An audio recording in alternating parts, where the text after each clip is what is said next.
Y'all used to hate on all of my moves, but now niggas on it. Y'all used to debate me on me and my views, but now niggas on it.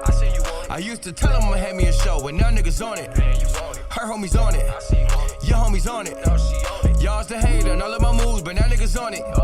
Y'all used to debate me on me and my views, but now niggas on it.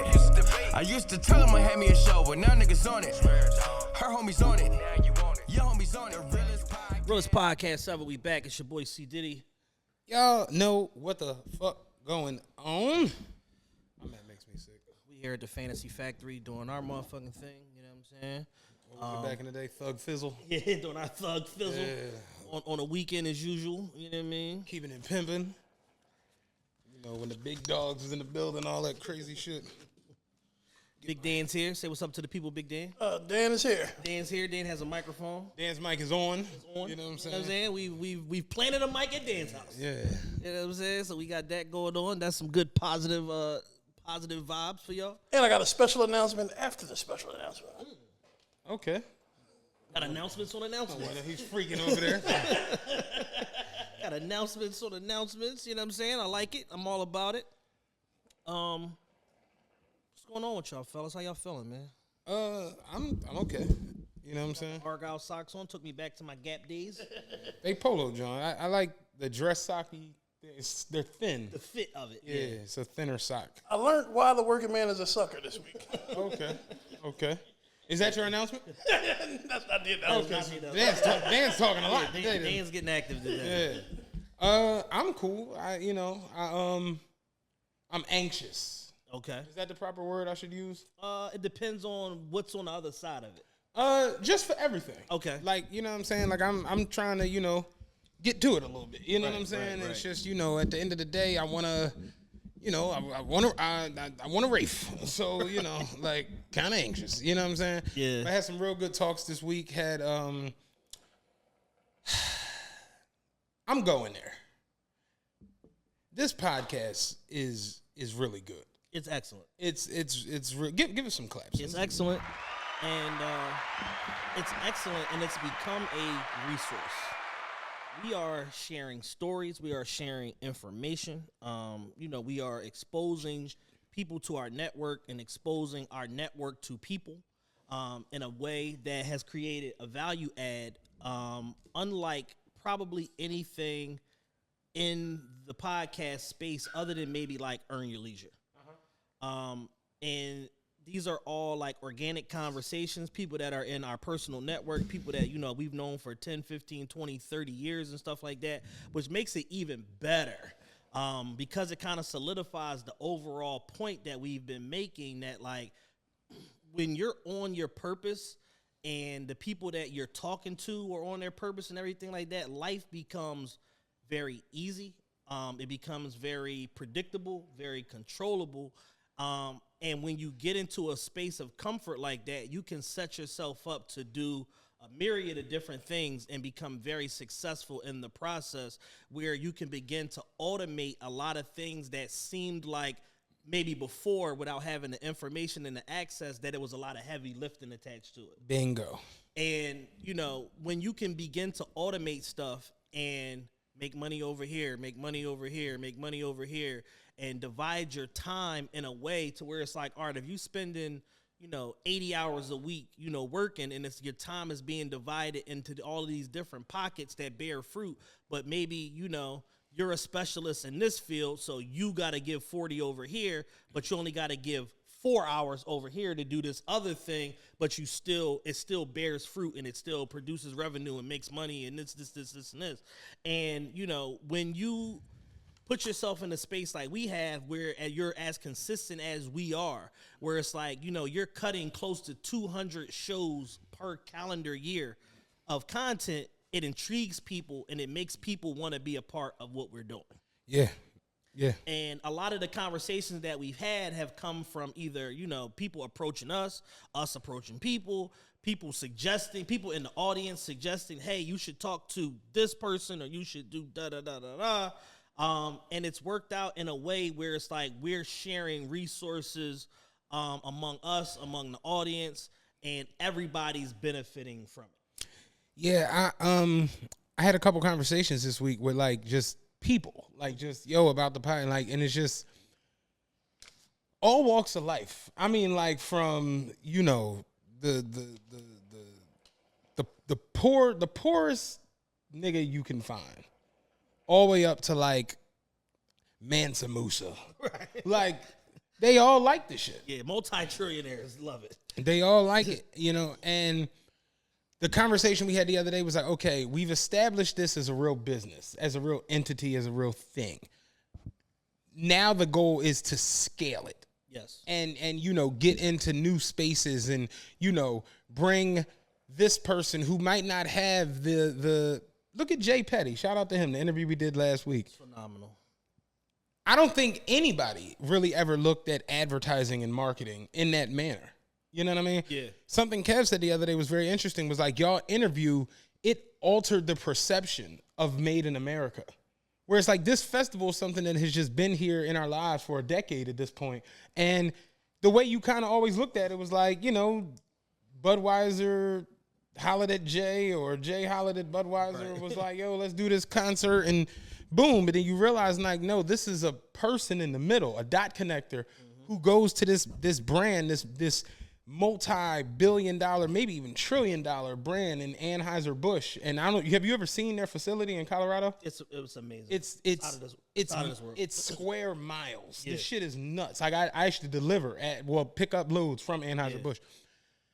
This is, it don't get much whiter than Budweiser. Right. You know what I'm saying? Much whiter and much mainstreamer. Like not even white cuz. Like that's a white guy. You know what I'm saying? Drinking. Like white, red state, yeah, middle America, yeah. flyover states. And for Stout to go to them and say, listen, man, y'all are trying to appeal to a younger demographic, a cooler demographic. You got to understand something. The American dream at this point in life, it doesn't look like Norman Rockwell. It looks like Sean Carter. This is what you need to be doing. And then, boom. 10 years in, a decade in at this festival, and it's become the premier festival for this city. Absolutely. It ain't even close. I'm going as far as saying like it's Rolling Loud and set the table for Rolling Loud, yeah, and for like Coachella, other, like real shit. Yeah. It's like it's to have hip hop driven festivals. Yeah, and it's just that all comes from a guy in the middle saying, no, y'all need to holler at him and he need to holler at y'all. Yeah. And we talked about getting that for us, because that's really what you need out here in the world. And like that was the conversation we had with Petty, where it's like, is there a disconnect with us and like marketing and advertising? It's like, yeah, like because we really don't understand. Like people just think, oh, I'm hot and I get found. Right. That's not the way it works all the time. No, it's not. Being good is not good enough. No. You need access. You need resources. You need advocates. Me and Matt were talking yesterday in the midst of a meeting that we had, and I was just, using the example of like, A$AP Rocky had like 4 or 5 songs, which essentially was his proof of concept. But it's like, all right, I got 4 or 5 songs. How do I get this shit out to the world? And how do I connect with, like a record label or some sort of funding or backing in order to do what I need to do? Mm-hmm. And somebody connected him to, I believe it was Theo Sotomayor, 50 Cent's lawyer. Uh-huh. And from there, he said, I know what to do with this. And he went and took it to Columbia, Sony, RCA. And they're like, don't leave. Like, this is it. Like, and in that process, you get $1.5 million for yourself, you get $1.5 million for the label to split up with the gang and all of that, and then A$AP Mob is born, and you create this chasm in hip-hop where it's like you could be a New York artist that makes Southern influenced music and it's okay. And it showed the globalization of, culture, and the fact that like the internet has allowed us to share culture in a way greater than anything that we've ever been a part of prior to that in the world. And just having that advocate of somebody that's a proven industry insider to be like, this is the next guy. Like, you need to fuck with this. And that was enough to create $3 million in initial, revenue for A$AP Rocky and for his crew, and then create hundreds of millions of dollars of revenue later on down the line through this partnership. But it starts with that guy that's in the middle to connect the dots and understand, like, you don't need 55 songs. Like, if you can make 5 more of these 5 that you got now, like you good. Like we got an EP. We done. Yeah. You know what I'm saying? And it's like, for us, the biggest thing that everybody that gets exposed to this show loves it. Like, we got average 4.9 star rating on Apple. Shout out to that one jackass that gave us a 1 star and said we don't know what we're talking about. Shout out to him. Yeah. Average 4.8 star rating on Spotify. We have a top 0.5% score on Listen Notes, which gauges, listenership and how long people actually listen to your show when they do. Mm-hmm. So what does that mean? People listen from the beginning to the bitter end when it comes to this show because they don't want to miss anything. And when you have that sort of kind of like a cult audience, cult following, all you have to do is extrapolate it out to more eyes, more ticket buyers, more merch buyers, more da-da-da-da-da. Right. And it creates a much larger industry even than the one that we've organically just created on our own. Right. Like, we've been able to micromanage this thing to like $250,000 a year business in short order because essentially we didn't monetize this show until 2 years ago. Right. So with that in mind, and really didn't get any consistent monetization until a year and a half ago. Right. So with that in mind, to be on that type of trajectory, we're sitting on a $5 million business. Is just about not if we get there, but when we get there. Right. How do you get there? You get there from people that are in a position to connect the dot, to be an advocate, to say, hey, this is it. Like, you put this on your network, or this on, you put a $100,000 a year marketing budget behind this thing, and it goes. And you need people on the other end of that message to understand that and value, what the advocate is saying, and trust them in order to put the stamp on it and say, all right, cool, this is what the fuck we doing. Exactly. Like, look at Gilly and Wallow. Gilly and Wallow had a good organic thing going, and then they get to Barstool, and then the shit just goes out of this world. Mm-hmm. And they've changed their show 3 times. I don't know if people realize that. Like, they did a show where it's like, it's them two and Dev Nasty sitting in the studio for 48 episodes, talking about this, that, and the third. Tales from the Cell, Gilly giving game, this, that, and the third. Boom. You have 48 episodes of that. That's your proof of concept. We bottle that up, we package it, we sell it to Barstool. The second iteration of the show is you have Gilly the Kid, you have Wallow, you have Mona, you have Tony the Closer. We sit, we talk. Shout out Mona. We sit, we talk about this, that, and the third. Sometimes we have a guest call in, or this, that, and the third. We got 28 episodes of that. And then from episode 74 on, you have them interviewing the biggest, brightest, and most interesting people in the world, and then you create this fucking rocket ship effect where this thing takes off and it never looks back. They ended up on ESPN the other day. Right. You to the point where Wallow is global music ambassador for YouTube Music. You have the Barstool Fund that was created that pumped $3 million into the Philadelphia market. Mm-hmm. You have all of these other ancillary things that are created because this one thing works. Right. And their ability to pivot is something that essentially nobody's talked about, mm-hmm. like in the podcast industry, or nobody acknowledged. But I'm here to acknowledge it and give them their props. It's just like, as a lover of culture and content, I pay attention to everything. Mm-hmm. And I know, like, all right, we doing this. This is going good, but it's a ceiling to it. Let's change. Let's do this. This is going better than the last thing, but it's still a ceiling to it. We need to be talking to people that can help spread the word about this thing that we're doing. And as long as it's marketed and promoted correctly, and then they just had their capstone moment of their show where they did 1 million views in a day with the Lil Durk interview and stuff like that, where it's like that intersection of where timing, preparation, a cultural moment, and then somebody that's white hot enters your atmosphere, mm-hmm. and then everybody benefits from that. Exactly. And that was a beautiful breakdown. That's the moment that we're building to here on, TRPE. But so far, almost 500 shows in when you add the Patreon content, our proof of concept is more than established itself. Exactly. It's more than established itself. And we have had the unbenefit, if you will, it's not a word, but the unbenefit of, we had like a white hot moment early on, mm-hmm. where the industry wasn't developed yet, where it's like there was nothing to be done around like Migos for President or, you know, some of those earlier shows that we did that just took off like a fucking, you know what I'm saying, took off like a rocket or whatever the case may be.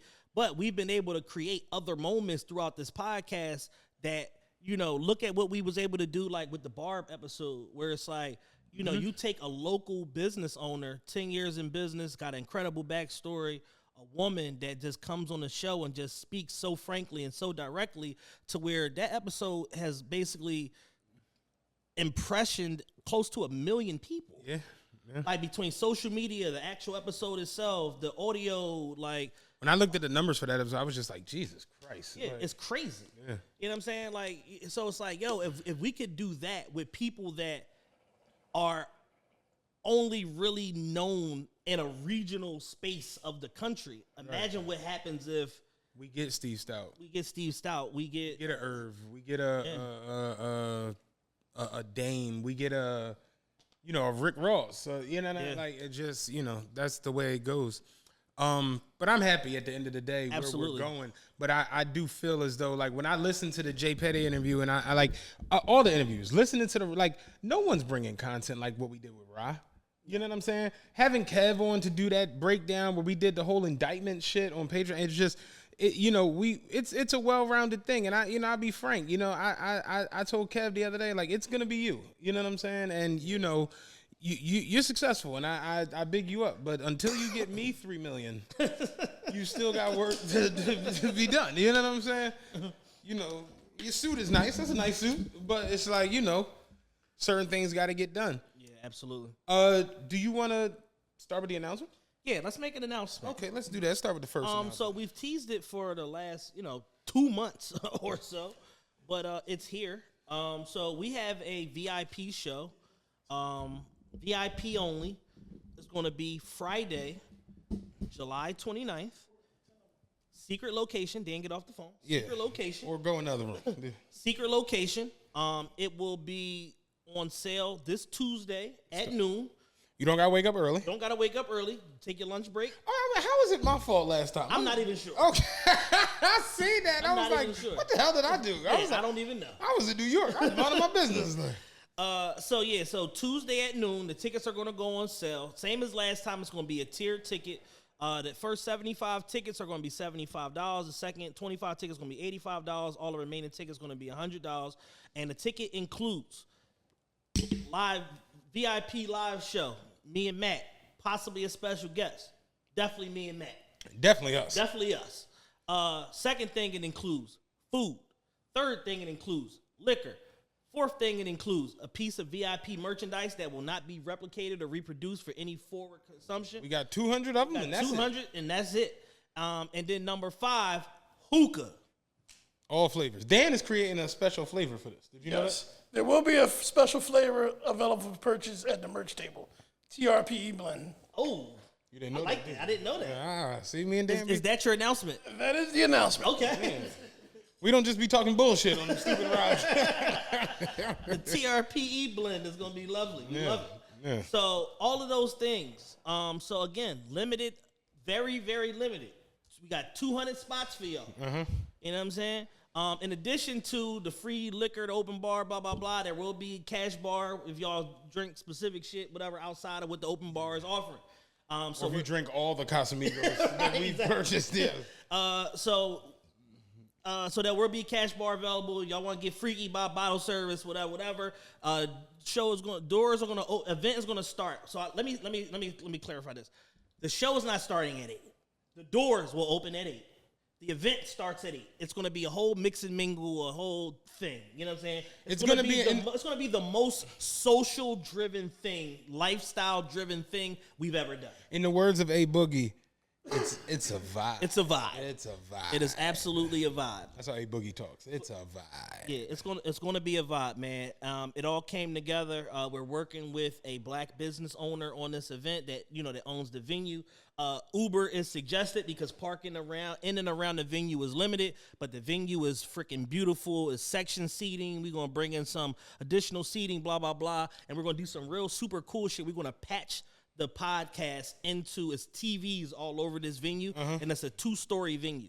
But it has like a really cool cut open on the third floor of this venue or whatever, to where you could look down into the party and see all the other stuff going on. But we're gonna patch the podcast, the live feed, into the television so that wherever you're at in the building, you can see it. You ain't gotta come and like sit in front of us, Right. where we're performing at. Right. So it's gonna be like, So if you want to in the back getting your dick sucked, you ain't got to leave. you ain't gotta leave. Oh shit, see you right here. You niggas funny. All right.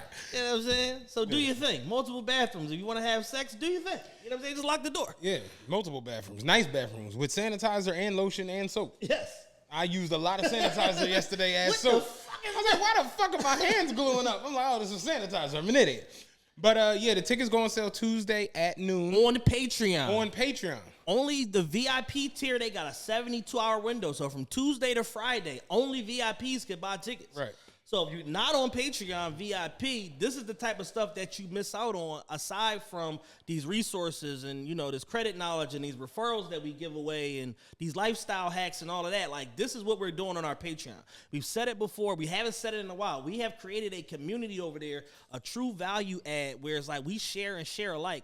And the people that are on our Patreon love it, and they love us. I've had people tell us, like, yo, y'all could charge $100 a month, and I'm paying for this shit. And I'm like, damn, all I need is 20 of you. Yeah. You know what I'm saying? Let me get 200 of you, and we are good. Like, we'll have nothing to worry about. I see now how 300 stood up to the Persians. You know what I'm saying? Like, yeah, all you need is 300 riders. Yeah, exactly. Yeah. So if y'all haven't already, make sure y'all migrate over. Patreon.com/official TRP. Patreon.com/official TRPE.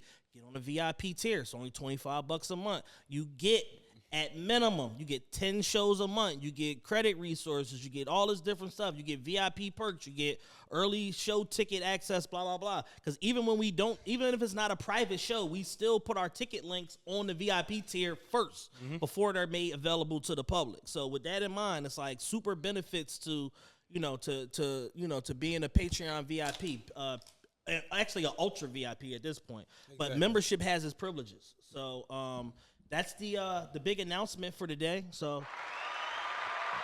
we got that. We got y'all. Today's show, we're actually sponsored today. Okay. So I want to do that before we get into the rundown. If you're in the Delaware area, or even in, Southeast Pennsylvania somewhere, whatever, book your next appointment with Polish Essence. Services include manicures, overlays, full sets, pedicures, and eyelash extensions. The booking app Booksy awarded Polished Essence with the most buzz on its platform for 2022. That's no small feat. Located in Middletown, Delaware. Come and enjoy being pampered with some good conversation in a quiet setting. You can check out Polished Essence Instagram at polished.essence. Everything spelled correctly. No niggery spelling, nothing like that. Everything spelled the right way. You can browse through pictures, book your appointment, and check out pricing from the Instagram page, or you can go straight to their website at polishedessence.booksy.com. That's Polished Essence, Middletown, Delaware. Shout out to our sponsor. We appreciate y'all. We love y'all for the support, man. And again, they were awarded the most buzz by Booksy, so it's going down in Middletown. You know what I'm saying? So they found a quiet town and tied it down. I love it. Quiet town and tied it down. So shout out to Polished Essence. Make sure all the ladies, we got a big female following in our audience. A lot of y'all live in Delaware, live in the counties and all of that, Chester County, Delaware County. Go down there and mess with them. You know what I'm saying? Black-owned business. I was about to say. Black-owned business. You know what I mean? So, make sure y'all holler at them. Follow Polish.essence on the gram, and then go to the website, polishedessence.booksy.com. Absolutely. I want to start with the Virgil exhibit I went to the other day. Dope. So I have the Marriott Bonvoy card, the highest Marriott card you could have or whatever. Okay. They sent me an email. It was like, the Virgil Abloh figures of speech as exhibit is at the Brooklyn Museum. It's actually been all over the world. It was in Qatar, it was in Atlanta, Chicago, whatever. Fire. So they like, it's at the Brooklyn Museum. They like, listen, we're doing a private viewing for the exhibit after hours at the Brooklyn Museum. Okay, You're like invited through the card or whatever. All you gotta do is RSVP. I'm like, okay, cool. I wanted to see the exhibit anyway. We're gonna slide up to that joint. So boom, we go to Brooklyn, go to the museum. Virgil's a genius. Very brilliant, man. Very, very brilliant. His design concept was just seeing all of the concept of the sneakers, like the off-white sneakers. That was the highlight for me. Like just seeing, like I stood there for about 40 minutes, just seeing all the different, like the fact that he had multiple pair of lime greens that he wound up going through to eventually get the black check with the tan on the top. Like it's a very, very interesting exhibit. You know what I'm saying? The G-Wagon, the shitty diff IKEA, the wet grass, all that shit. Like Virgil's a very interesting person. Now, I will say this. I was a little upset at the way the event was kind of run because the museum was closed. Yeah. Right? So you're in the museum after hours, which is cool, and it was a nice vibe. It's a vibe, like DJ A Boogie says. It was a nice vibe, but you know what the biggest problem for me was? The gift shop was closed. So you couldn't purchase any merch. Okay. Because it was after hours. And I'm like, y'all didn't think to have one motherfucker here, like one cashier. One $15 hour employee to come bring niggas like, out. And they was like, oh, well, if you want, you could just come back tomorrow and, you know, pay to get in the museum and buy all the merch you want. I'm like, that's stupid. I'm here now. You know what I'm saying? That's stupid. I was very upset at that, but I did get my merch. I wound up, you can go on brooklynmuseum.com and order it. Oh, nice. And it's limited to each city has its own individual merch. Okay. So the merch that they sell in Brooklyn doesn't look like the stuff from Chicago, which doesn't look like the stuff from Qatar, which doesn't look like the stuff from Atlanta. Or whatever. So it's it's very, very cool. I will say this, going through it, it definitely will make you have a better appreciation for art. Mm-hmm. And that's kind of what I left with, where it's just like, that would look cool on the wall. That would look cool on a table. That would look cool in a corner. That would look cool in my bathroom. That would like, seriously, that's really how I left it. And I'm just like, I'm starting to like catch myself like wanting and caring about art. And I found out this weekend I'm an art collector. Okay. I actually have a piece of, I didn't even realize, like, I kind of just got it on some like, is at a yard sale, on $15. Let me get that, put up my wall. I like poker, whatever. Turns out it's a painting that's actually worth some money. Damn. And I'm just like, damn, I'm a collector. By default. Yeah. I just want a Picasso. Like I listened to Picasso Baby like 8 times the other day. I'm like, I get this shit now. You know what I'm saying? It was cool. I will say this. Do you know what was very interesting about being in Brooklyn? We leave out of the Brooklyn Museum. You know, we in Brooklyn. You know where Brooklyn Museum is. Brooklyn's very multicultural. And we just like on a random block in Brooklyn, top down, chilling, couple backwoods, chilling. And I'm like, yo, I feel more comfortable here than doing this in like Philly. Yeah, and there's 77 gangs there. That shit is crazy. It's funny because I went down, did you see what I had on? I had on blue. Yeah. Like the Dodgers had with the blue Just Dons or whatever. And the chick was like, are you a Crip? I was like, no, I'm not. She's like, oh, because I know when I see all that blue, people be. I'm like, no, I'm not. You know what I'm saying? But it was a fun. The event became fun once we got through the initial. Because I lost it when it was like no merch. Yeah. Because that was one of the reasons to go. I wanted to get like a bunch of shit, and Lee had to like. Because I was going off. Yeah. But once I got past that, and it was just like, damn, the drinks is free. The DJ was fucking it up. Fuck it, let's just have fun. You know what I'm saying? We had a good ass time in there. Like free food, drinks, everything, and you knew what you was walking into because it's a private viewing for the Virgil Jones. So everybody is off-whited out. Like it's Pyrex shit everywhere. Off-white shit. And I had on the blue Just Dons, and everybody who was everybody who was coming past me like on that John, you look down, off-white Serenas or a pair of Yeezy 2s, so like motherfucker, like I had like Lee was like, yo, your sneaks really are like statement pieces, and I'm like, yeah, because they the blue Just Dons, like you don't see them every day, and it's just like I'm gonna wear them. I was not really planning to wear them, you know what I mean? But I'm like, fuck it, I'm gonna put them on, go to the art museum, John, and like people, like one boy, he was talking to his man, and you seen him like look over and like that, and I seen them both do it, and they both just like, I see you, I'm like, no doubt. But it was fun. It was cool as hell. The exhibit was dope. I bought y'all the books from the Jones. They got all of them. Appreciate it. Thank you. Yeah, I got Jones for Kevin Dunbar. It was decent. It was a nice vibe. And I was saying the shit like, I want art now. And seriously, it's like fueling me to like. And I started noticing just like art. And you start paying attention to it. Shit is omnipresent. It's everywhere. And you know what made me think about Chow? You always said like what's your man from Philly's Most Wanted? Bonnet. Bonnet. how his biggest benefactor was Tommy Hilfiger, and he got all his stuff in like the W's. I'm in the Brooklyn Marriott at the Brooklyn Bridge, and it's a painting here, it's a painting here, it's a painting here. And then I realized it's the same person for the painting on the second floor, the painting on a big elevator, the painting in the foyer, and it's just like, damn, yo, like it be motherfuckers really getting their art like in these hotels, in these places. Like that shit it's cool when you really start paying attention to it. Yeah. And I get now totally what Jay was on with Picasso Baby and everything. And it's funny to go into the Kevin Hart interview. I had somebody ask me the other day, he was like, yo, you're like a music nigga who I respect and trust. Like, halfway through the year, what's your verse of the year so far? And I'm like, honestly, and he's just like, I know it's about to be some Drake shit. I know it's some Churchill Downs. I'm like, Churchill Downs is phenomenal. Drake did his thing on that. Y'all know how I feel about that. I'm like, honestly, though, if I have to vote right now, verse of the year, Jay really said the phase I'm on is love. I wouldn't believe it either. Yeah, the phase I'm on, love, I wouldn't believe it either. It'd be like Jay-Z's a cheater. I wouldn't listen to Reason either. And it's just, he got to a point in that song where it's just like the stunting, like the this. Yeah, it went to an unreachable level. Jay is the best. And I've said it. Jay, y'all know I talk a lot of shit when it comes to Jay. I'm like that with a bunch of people. I can see both sides of it. When it comes to doing this, and for y'all that can't see it, I'm flexing like the Draymond Green double arm flex. Yeah. Jay is the best person, maybe not even in rap, maybe in like life, at doing this, but keeping his hands in his pocket. Yeah. Do you know how good of a flexor you gotta be to like not flex your actual muscle and just completely? Jay really on that track said, feast your eyes. The piece is unique. It's sapphire. Rappers liars. I don't do satire. Neither I nor my wrist move mockingly. Y'all spend real money on fake watches shockingly. Like what?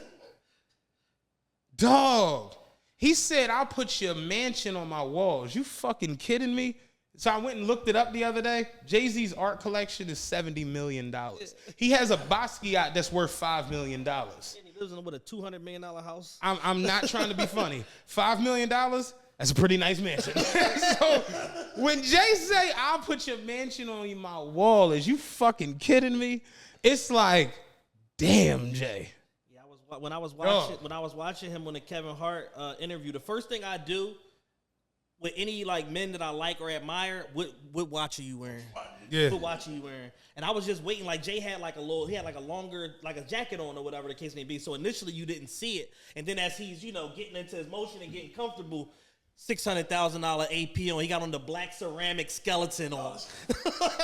That verse, when he says the piece is unique as sapphire, he has a sapphire Richard Mille. Yeah, 101. Yeah. I'm not bullshitting. This is not a game. And that's the thing with Jay.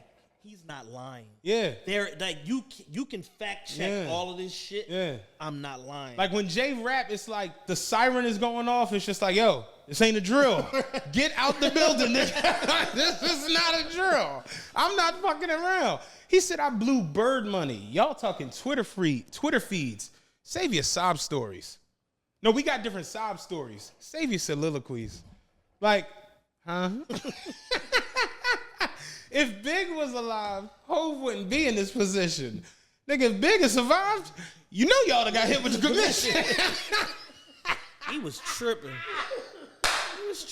Like, I ain't gonna hold you, man. Drake got to drop Churchill Downs too. You know what I'm saying? Like, so that's the only thing if I could catch. Like, ain't nothing catching that neck and wrist verse this year. The oonch music ain't gonna do it. No, not when 71-year-old Hov the rapping like music that. ain't gonna do it. That's real shit, yo. You said some cute shit on Sticky. That's not gonna get it done, bruv. That neck and wrist verse is just, when you really, really sit back and think about the rappers who we talk about that are like those, what's the proper term? Like luxury drug dealer rappers, like them Rick Rosses, them Pusha T's, who's somebody else that would go in that John? Ross, Pusha, like who's somebody we just look at for like culture and opulence? Shit, to an extent, Kanye. You know what I'm saying? Like it's a lot of them. Jay at his core, he's a complete asshole. Yes. And he's filthy fucking rich. And it's just when you got somebody who's like, there are like nice filthy rich people. But then you get a nigga who's like, you gotta remember, Jay was like a complete asshole his whole life. Yes. Like he was rich since he was 17. His whole existence in rap was like, as a newcomer, was like, those ain't Rolex diamonds. What the fuck you did to that? But he say, I came into the game, nigga, 100 grand strong. 9 to be exact from grinding G-Packs. Yeah. Put this shit in motion. Ain't no rewinding me back. Could make 40 off a brick, but one rhyme could beat that. If somebody would have told him that Hov would sell clothing, not in his lifetime. I wasn't in my right mind. Yeah. That's another difference that's between me and them. Yeah. I smarten up, open the market up. Yeah. This is his third album. It's tough. This is the blue. This was the fourth album. Fourth album. Yeah. Like, man, like fifth if you want to count Streets is Watching as a compilation, whatever. 4.5 album. Like when Jay get in them bags where he's like really, really like that joint on Meek album, that Was Beef, where it's just like, damn, like can't nobody rap like that. Like at least from that perspective of being this just shrewd jackass of a They person. can't rap from that perspective because they're not living that. What he's doing in his life is reserved for special individuals. Yeah. Even though it was a colossal failure, think about the implications of you have a press conference with the NFL at your office. Right. Right. Yeah, no, come to my shit and we're gonna do it here. Yeah. I'm gonna have a tee on and Tata gonna be here with the camera phone. like shit, like, you know what I'm saying? Like, these motherfuckers do whatever they want. Like, I don't, like, people aren't really paying attention. Like, and we got to give ourselves some claps and some kudos because we called it. He said on the interview that he's positioning to buy a sports franchise. Like, he's like, that's just my natural transition. It's like a motherfucker don't raise that much cash in short order unless they about to bust a move with it, because all smart, successful people know cash is trash. Right. Like, you don't hold on to cash. You use it to do things with and to acquire things. So it's like when you got Kevin Hart, you had like 2.3 billion in the room. Mm-hmm. In two niggas. Yeah. And 2 niggas. Like, Kev, 700. Jay, was it 1.6? I think it's 1.6 now, 1.7 or something like that. It's something. It's up there. Yeah. More than I got. Right. You know what I'm saying? You know what I'm saying? So it's like between those two, it's like if Michael Rubin wasn't starting Fanatics Bet, it's like he could have came on as a majority owner with them two. It's done. Like, no, but like in all actuality, though, like $5 million, I could get a really nice house. Get a beautiful house. Nice. You could have the best house in a lot of places. Like, not trying to be funny, I follow this page where they show like celebrity cribs and what's sold and what's on the market or whatever. Cheetah just bought a crib in Miami for 5.9. Gorgeous house. Gorgeous. And it's like, Jay really got a painting. That's your house. Like. So it's like, you know how like rappers like Jada be like, I cooked a brick on a Foreman grill. It's like, all right. You know what I'm saying? Whatever. You know what I mean? Rick Ross is like, yeah, Noriega owed me 100 favors. It's like, I'm not all too sure the fake Noriega owes you 100 favors. I know the Noriega from Left Rack City owe you 100 favors. Real shit. But it's like Jay say, I'll put your mansion on my wall. It's like, got no rebuttals. Gotta go back to the drawing board. I got nothing. Gotta make more money. I got nothing. And again, Jay is the best at flexing with keeping his hands in his pockets. You know what he said on the interview with Kevin Hart? And if you haven't watched it, Hart To Heart, it's a series on Peacock. Mm-hmm. He has a bunch of interviews on there, a bunch of actual good interviews, like dope people and shit. And it was funny because we was like on the other night, and she was like, yeah, I'm like, it's on Peacock. And she was like going to it. She was like, oh, damn, I didn't even know this exists. It's 2 seasons. And I'm like, yeah, like Jay was on there and whatever. She was like, he interviewed Jay for 2 seasons? I'm like, fuck no. Too high. Right. But again, best at flexing and keeping his hands in his pocket. Jay said the reason I started Rock Nation and moving the way I move was because I want people to experience the success without experiencing my trials and tribulations. So if I create this space and create this opportunity, then, you know, somebody like Kanye could come along and he might be able to become a billionaire in less time than it took me to become a billionaire. And if somebody like Rihanna came along, she could become a billionaire in even less time than it took me and him to become a billionaire. And I'm sitting there like, they both billionaires in lunchtime. This motherfucker, like, it's just like subtle stunting on everything all the time. And it's just like, damn, that's fucking cool. He's phenomenal, man. Dog. He's phenomenal. The most profound thing that he said in that interview. It's what everybody seems to be like running with now. Yeah, is that things don't happen to you, they happen for you. Right. And that subtle statement shows a level of personal growth and accountability and personal awareness that not many people ever reach in life, let alone realize it in real time and can put it into effect. And what he specifically was referencing, like, yo, it's like you be a kid, you know what I'm saying? You have a fractured relationship, you know, with your father like I did. And, you know, your natural instinct is like, oh, this motherfucker said he was going to come get me and he didn't. What the fuck? Da, da, da, da. Not realizing, like, there's another side to this. Like, what is he going through? Right. Like, what stopped him from, you know what I'm saying, from coming through when he was supposed to? Look at Deontay Murray with his pop. Yeah. He was like, think about, you know, he's like, thinking about what broke my family up is the fact that somebody killed my father's younger brother. And he went out every night looking for the person that killed him to the point where it drove him crazy. And it made my mother separate from him because her whole thought process is you are picking the streets over your family. Mm-hmm. And he's like, no, you don't understand. I was sworn to protect this person and I failed. I gotta do something about this. Mm-hmm. And the image of him losing his little brother, which was so important to him, haunted him to the point where it isolated and alienated him from his family. So he's like, yo, it's things like that that's like when you consider all the facts of a situation, how can you be mad at somebody? Exactly. It's like there's been, you know, a movement in a lot of different male-driven content on the internet and stuff like that where guys are now like, how did you feel when you got your father's side of the story? And that's such a profound question because It's like we are raised in such a gynocentric and women-centric society, especially as black people, that whatever our mothers say is law and gospel, and rightfully so. Mm-hmm. But a lot of us come from broken homes, and guess what? It wasn't our dad's fault. Mm-hmm.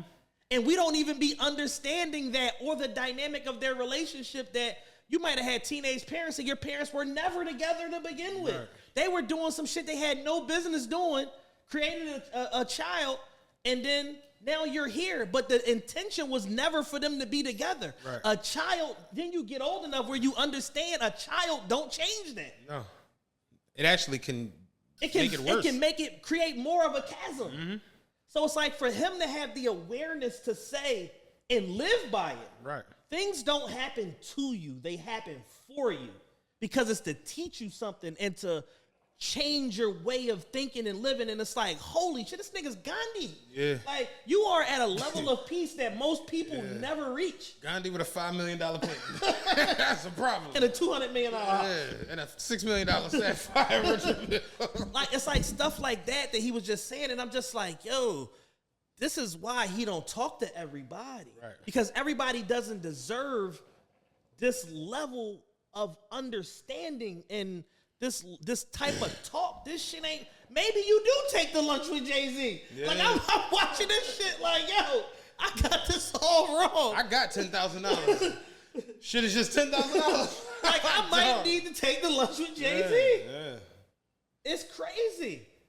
Like, that. He's a different guy. Jay, like, y'all want lunch with me or 3 months of the Patreon? You know, you got the 3 months. You know what I'm saying? I give you the 3 months. You know what I mean? Holy shit. Yeah. He's just an amazing figure, yo. And it's like we give Jay a lot of shit on this show, primarily because his fan base is just so ridiculous. Yeah. But it's moments like this that's kind of like, all right, maybe y'all not that ridiculous. Jay has a hive, but they don't have a name. It's just niggas. It's just niggas. Niggas from Marcy and other projects around the world that can't let go of 1996 to 2006. Them niggas that I hate a lot. I don't like them. No, Jay, like, I'm just coming into a space where I just respect. I respect opulence because it's what we come from, and we got so detached from it that now people have like a problem with it Yeah. when they see it, especially from like a black person, like anyone that's just looks like us. It's like, oh, you doing too much. Or you, and I heard people say that, like even Rick Ross, like, yeah, fuck, you need a house that big for, and it's just like, bro, that house was for sale, Right. Like, and I can afford it. and I can afford it. I own this joint. The fuck is you talking about? Ain't no note attached to this house. I own this joint. You had Drake on a top 3 rap record. Drake, who's literally the biggest artist in an entire country, in a song where he's stunting and grandstanding on the entire rap game. That nigga in that song said, Ross sitting on 235 acres. Not me. Right. Not Chubbs. Ross sitting on, like, because it's like, yo, that's a stunt. I got the largest property in the state of Georgia. I have the biggest pool in the United States. Again, I'm not lying. I own the biggest residential pool in the U.S. Drake and Kanye can invite every bitch they ever met. I wish I had a bomb. Like, dog. I need a bomb. I need the flex bomb, dog. I own the biggest residential pool in the U.S. Drake and Kanye can invite every bitch they ever met. Finger fucking bitches in the holy water.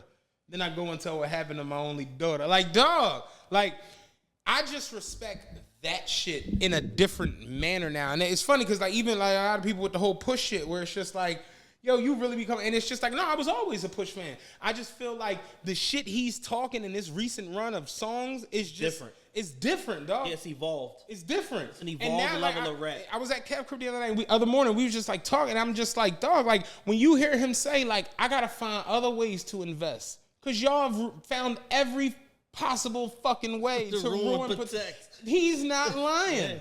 Y'all have taken, like, dog. Niggas was taking 5711s that retail for $37,000, right? And drilling holes in them to put diamonds on them. And that watch, without any ice, got a markup to where it was selling for $235,000. Yeah, you know why? Because Patek Philippe only produces probably 15,000 5711s a year. Dog.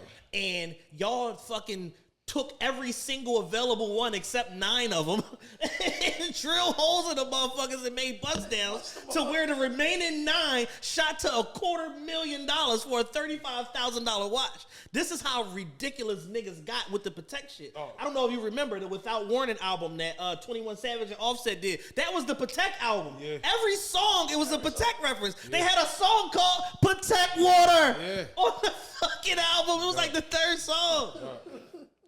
And I love the Migos. I love Offset. I love 21 Savage. And I love the song. But holy shit. Yeah. I told you I was watching the thing the other night about with Praz, about his Dunbar put me on, about Praz's watch collection and how insane it is. And it's just like he's running around with sheiks in the fucking Emirates trying to find this specific Patek watch that retails for $1 million, and people who got it is like, oh, I'll sell it but for $4 million. And it's just like, how the fuck is that not respectable? Why do I gotta respect the fake Rollie? And I can't respect this, you know what I'm saying? Why do I gotta respect the fake 5711 with the fucking with the Tiffany dial that your jeweler made in his basement? Why do I gotta respect that? Like, when they didn't release this to the public. And I'm just at a place now where it's just understanding greatness. And that, you know, even when it comes to this, I do look at what we do as great. That's the attitude you're supposed to have walking into anything. Like, we about to be the best. I'm about to be the best. That's what you're supposed to be on. But, you know, receipts. What they say, success has receipts. Mm-hmm. And it's shout just like, Herm. Yeah, shout out to Herman Kev. Like, success has receipts. And it's just like, dog, when you got the receipts over and over and over again, you gotta fuck with it. You know what I mean? Ether's still the best diss track ever. Yeah. But as a cultural figure, it's hard to beat Jay-Z. Difficult. It's near impossible. Like, think about how crazy this is, right? Think about how crazy your life is, right? You would give almost anything to have a $6 million sapphire watch. I know you. You're a watch nigga. I'm a watch guy. A one-of-one Richard Mille sapphire, you'd kill for that. A $200 million house. I know who I'd kill, too. Yeah, I know who I'd I know I'd sacrifice. Yeah. I got one person? Oh, bad. I'll be right back. My monkey suit like Paz. Nigga. I would be dressed like the Phoenix Suns gorilla. I'm telling you, I will take somebody out.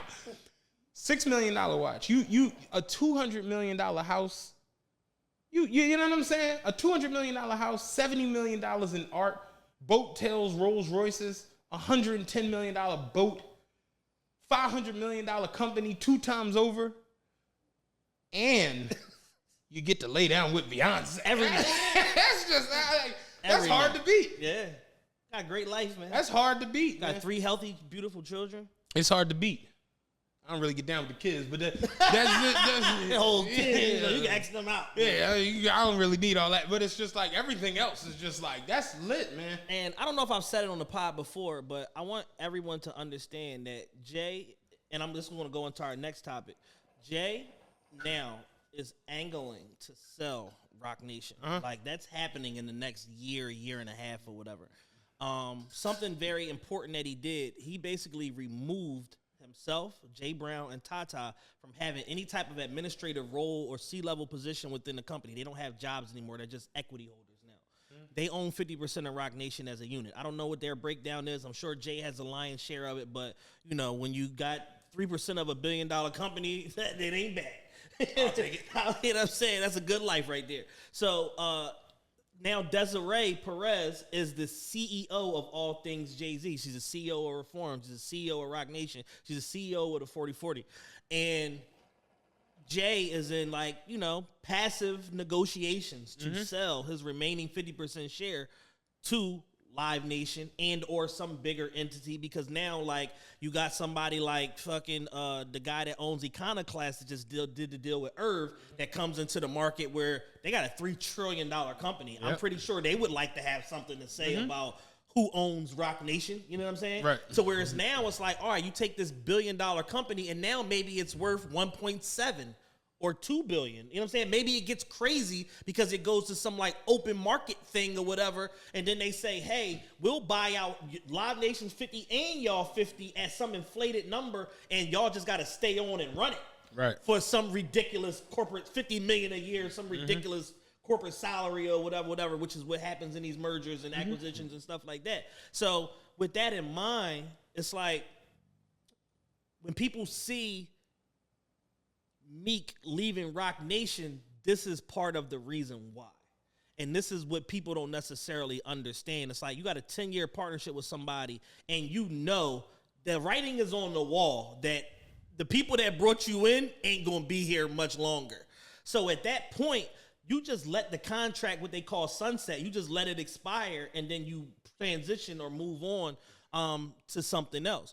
And, you know, as I thought before Meek even tweeted, he's moving to a point where he wants to have a self-sustained unit of people that are going to handle his, not just his management, but his management, his PR, his investments, all of that stuff. But they're dedicated to Meek Mill. Right. And anything else comes secondary to Meek Mill. Like when you think about the biggest and the best people in the industry, they have self-contained units. Drake don't have no outside management no more. Cortez and all of them don't, and Hip Hop and G don't manage him no more. Future the Prince does, which used to be his DJ, but now he's his manager and his business partner. They produce the Euphoria television show together. They produced some other documentary, whatever fuck, recently that they had together. So it's like these people have cut their teeth with Drake and they started in certain positions and now they do other stuff. Oliver El Khatib, who's Drake's other business partner, you know, he executive produces all albums and he runs OVO and the OVO clothing brand and all of that. So he's a self-contained unit because everybody's invested in the business of Drake. So this is how you become a $3 billion brand when you have a team of people working 24/7, 365 just for you. The Weeknd right now is doing stadium tours. He's doing 94 tour dates. Bro. He doing 30-something in America. They're going to go to Europe, do 30-something more, and then come back and do like another 28 or 30 in the States. You know how you do that? Because Cash and all the other guys that work for XO, all they do is work on shit for The Weeknd. And a little bit for French Montana. But pretty much all they do is work on shit for Abel. And if French Montana got a show and Abel got a show, guess who gets priority? Abel, every time. Oh. It's not a question. And when you sign on with Cash for management, you already understand that. It's so crazy that you just mentioned, like, you basically sell something and they keep you on to run it, which is what happens in most of these acquisitions and shit. So I watched a documentary the other night. Are you familiar with Marjorie Mayweather? No, not She at was all. the richest woman in America at one point. You know what I'm saying? So her father was, she's from the Post family. Her father was, whatever his name is, Post. But her father passed away, left her an inheritance of, at the time, I think it was $35 million, which in today's money is like $300 and something million, because this was like the late 1800s. Okay. So what? Oh yeah, 1890. Yeah, like, you know what I'm saying? Like, You say like 1990. Yeah, no. 35. Can you imagine having 35 million in 1890? 1890. You know how many horses and wagons and shit? You're like, dog, 35 acreage. Dog, 35 million now. You meek. You know what I'm saying? So it's like, dog, 35 million in 18 something. That's nuts. So people happen. Her father left her $35 million. So it was like, yo, you got an inheritance of $35 million because he owned all this land and all this shit. And she was just like, all right, well, cool. I got $300 million basically in that time's money. She was like, I don't just want to be an heiress. I want to become a respected businesswoman. Mm-hmm. So people were like, yo, you a woman. Like, you ain't smart. It was 1890. You can't be smart. Can't possibly be smart. God's already cursed you by giving you over. There's no way you're smart. So she basically was like, I'm going to find something to invest my time in, invest my money into, whoop-de-whoop-de-whoop. So she was basically cruising on her yacht that her dad left her. She was on the yacht. She met this guy named Clarence Birdseye. You know where this is going. Mm-hmm. She meets this guy named Clarence Birdseye. He created what we know now as frozen vegetables. If you go to the frozen vegetable aisle, everything says Birdseye. He created the concept of freezing vegetables. And, you know, basically to where you don't have to get fresh produce. You can keep them in the freezer. Mm-hmm. The problem was in 1900, no one has a refrigerator, let alone a freezer. So there was like, at the time, freezers were basically, it was a big-ass freezer where you kept a big-ass block of ice. And when you needed ice, you shave some ice off for your drink, or, you know, if you're freaking with a little hoe, you need something for the, you know, whatever. Let me go get a little piece of ice real quick. Like, that was what it was. Put this in that ass. And people told him, like, yo, this invention, while it's cool, it's never really going to become, like, a thing because people don't really have, like, freezers. After World War I, early 1900s, the boom has started to happen in America to where, like, people started to get homes, people started to get these things, people started to get new inventions. Fast forward a little bit of time, she goes to him and says, you know what? You got a good thing running here. How much for me to buy this company? He was like, I'll sell you half of the company for $15 million. She was like, yeah, that's not going to work. I want to own the whole thing. He was like, well, I can sell you 75% of it. She's like, no, I want to own the whole thing. How much for the whole thing? So he just arbitrarily threw out a number, $22 million. She was like, I had the papers drawn up. Nice doing business with you. So he's like, nigga, $22 million in the early 1900s. I'm out. Y'all got it. But she was like, but no, I need you to stay on and run the day-to-day operations. I'll make you the COO, Chief Operating Officer, COO of the company, boom, boom, boom. She creates General Foods, takes Birdseye. In the process of him running it, after she buys the whole shit, Birdseye frozen vegetables go national. People start getting freezers. They created Hellman's mayonnaise. They created Jell-O. They created Maxwell House coffee. Oh, dog. She wound up developing a net worth at the time in 1920 of $560 million. In 30 years, she had made $500 million. This is like 1920. Right. So then they was going through all of the shit that she created that is still like a thing and shit. You know what she created? Where do Trump live at? Oh, skyscraper. No, in Florida. Oh, Mar-a-Lago. Yeah, Mar-a-Lago. Marjorie Post. Holy shit. Dog, I'm like, dog, she just dumb rich. They showing all the properties that are like were hers that sold and all this shit. And that she has like heiress granddaughters. All her granddaughters now are worth like $180 million individually. It's like 9 of them. Like, it's just dumb wealth. But it's funny because in the joint, she bought Birdseye from him and kept him on as the COO. And they said that he wound up making so much money as the COO, not even owning the company, that he wasn't even salty about selling the shit to her and letting it. It was a crazy ass documentary, but that's really how it works in them acquisitions. Yeah. Like, motherfuckers will buy the shit from you and be like, all right, look, I don't really know what to do. Yeah. So Yeah, the only time that there's no transition, And she died as the richest woman in the country. Yeah, the only time that, you know, people get fired during these acquisitions or there's no transitional team is if, like, you've just completely devalued the company. Now, that's a whole nother thing where it's like, you know, you identify, and Gary Vee talks about this a lot, where it's like you identify a brand that has some form of brand equity that's been completely devalued, and then you come swoop up the fucking brand and then you revive the shit. Because all you got to do is just reposition the brand as opposed to introducing a whole totally new product. You know what I'm saying?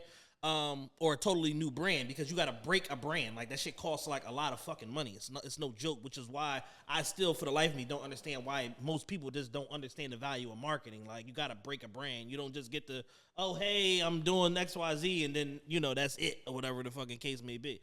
But yeah, so it's like, you know, in terms of Meek, it's like, you know, he's setting himself up now going forward to make even more money and have even more success just off the simple fact of he's going to be running a self-contained, you know, some form of a self-contained unit. And if he ends up getting somebody in his under his wing that's like a Scooter Braun or some shit like that, watch the fuck out, because it's like you see all the success that Biebs and Scooter have had. You know what I'm saying? Scooter bought Taylor Swift fucking catalog, had her having a mental meltdown in the goddamn media for 3 years, to the point where she had to go and re-record all her goddamn albums to create a new master recording, because Scooter owns everything.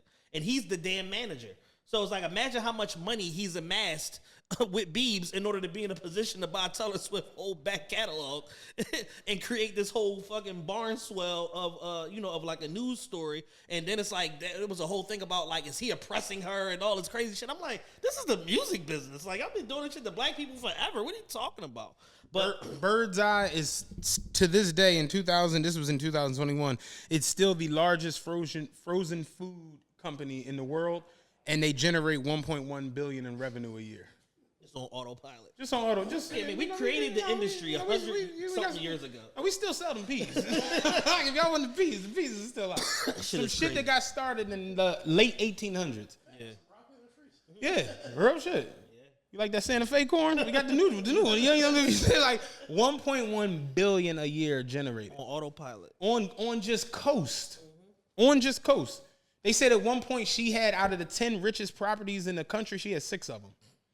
Like, just dumb rich. You ain't never seen her on Reddit or World Star. None of this shit. None of the above. Just coasting. Changing gears real quick before we go into the extra rundown. I want to speak on something. Again, respecting the fucking the goats and the people who are just a notch above everybody else. Did you watch Dave Chappelle's speech yet? Yes, it's excellent. Bruh. Can we do this? Dave Chappelle, who grew up in the D.C. area, he basically came back to his old high school. And his old high school, basically, it's a creative and performing arts school. They wanted to rename the theater after him. He thought that was like a little bit of being a, you know, obnoxious individual. Was like, I didn't really want to do that, whatever. So he came and gave a speech, the commencement speech at the school, and he wound up talking to them for a little second. And because I want to word this the right way, because me and you had the conversation. I said, yo, Dave Chappelle really is a genius. I personally haven't seen anyone who can blend real life shit where it's almost like he's not even doing a comedy routine. It's like, I'm having a heart to heart. He's reached a point where people will pay to watch him do anything. Right. And that's rarefied air to be in. Rarefied. Because they care so much about what he's thinking, because his thought process doesn't align with the mainstream news ticker that they give us on either side. It's its own unique individual thing. Paul Mooney said in one of his interviews, he said, I remember Patrice O'Neal wound up doing 3 hours on stage, and I thought that was crazy. And Paul Mooney said, yo, I have a niche fan base, and I know my fan base will listen to me talk for 3 hours. And Paul Mooney said, I did 5 hours on stage, and I felt accomplished because it's like no one else has ever done 5 hours on stage. Then to see Dave Chappelle do 9 was like, what the fuck do you mean? He did a shift. Right. And people sat there and listened to him for 9 hours. And hung on every word. Everything. So Dave Chappelle did the speech at his old school. And the one part in the speech that I took away from it, I actually tweeted this shit. Dave Chappelle said, say what you want to say about The Closer. It's still the most watched comedy special in history. It's a masterpiece. I say this humbly. It's an absolute masterpiece. I challenge my contemporaries and my peers to make its equal. They can't. Trust me, they can't. I'm a once-in-a-lifetime mind. I'm a once-in-a-lifetime genius. And I was just like, Dave popping his shit on this joint. He did his Kanye. And I tweeted this, and I started to see a little bit of pushback, and people was just like, oh, man, the closer ain't top 10 funniest Jones ever. It ain't top 20 funny. And I'm like, that's not what Dave Chappelle said. Exactly. I don't think that it's Alive at the Sunset Strip, which Richard Pryor did. I don't Eddie think Murphy it's Raw, Eddie Murphy. I don't think it's what was Martin first Joan? You so crazy. It's not even to compare Dave to Dave. It's not even killing them softly. But what it is and the analogy I gave y'all, I look at comedy now the same way I look at wrestling. Go down the road with me. You felt me when I said this. I look at comedy like the same way I look at wrestling, where if you look at the Attitude Era, all my wrestling fans know what I'm talking about. We're talking about the Generation X. We're talking about NWO. We're talking about Stone Cold and The Rock. We're talking about the Heartbreak Kid, Shawn Michaels. We're talking about The Undertaker and Mick Foley. All of these things during the Attitude Era where wrestling got super raunchy and super ridiculous, and it blew the game up. But in the process of that, you offend everybody. You know, this can't continue when you're talking about children and sponsors and going global and this, that, and the third. And that's kind of what has happened with stand-up comedy. Dave Chappelle is an Attitude Era comedian. And what was after the Attitude Era in wrestling was the PG era. Yeah. He's an Attitude Era comedian doing the Attitude Era comedy in the PG comedy era. And he's kicking all of the PG comics' asses. Yeah. So when him saying, I challenge my peers to make its equal, and they can't, basically what he's saying is, these motherfuckers ain't even got the heart to go out here and attempt a closer. Look at everybody from his era of comedy. Martin Lawrence, Chris Tucker, Steve Harvey, Bernie Mac, rest in peace, D.L. Hughley, you could throw Monique in there. Monique, Eddie Griffin, man, Cat Williams. All like these people don't even do comedy anymore. People went off into other things. They're not even attempting. Damon Wayne straight said, "I quit." You're not allowed to have an opinion. Cat just made a special so safe and PC outside of the sex talk. Motherfuckers have canned it from a fan standpoint and a critical standpoint because he was one of the comedians that pushed the boundaries and got up there and you didn't know what Cat was going to say. Oh. And he played it so safe. Motherfuckers was like, what the fuck is this bullshit? Yeah. Like, so to see Dave Chappelle in this space he's in where it's like he continuously, it's like he gets more and more ridiculous every stand-up. And he's really just gotten to a point of, I'm in my own lane and no one else can even attempt to come into this lane.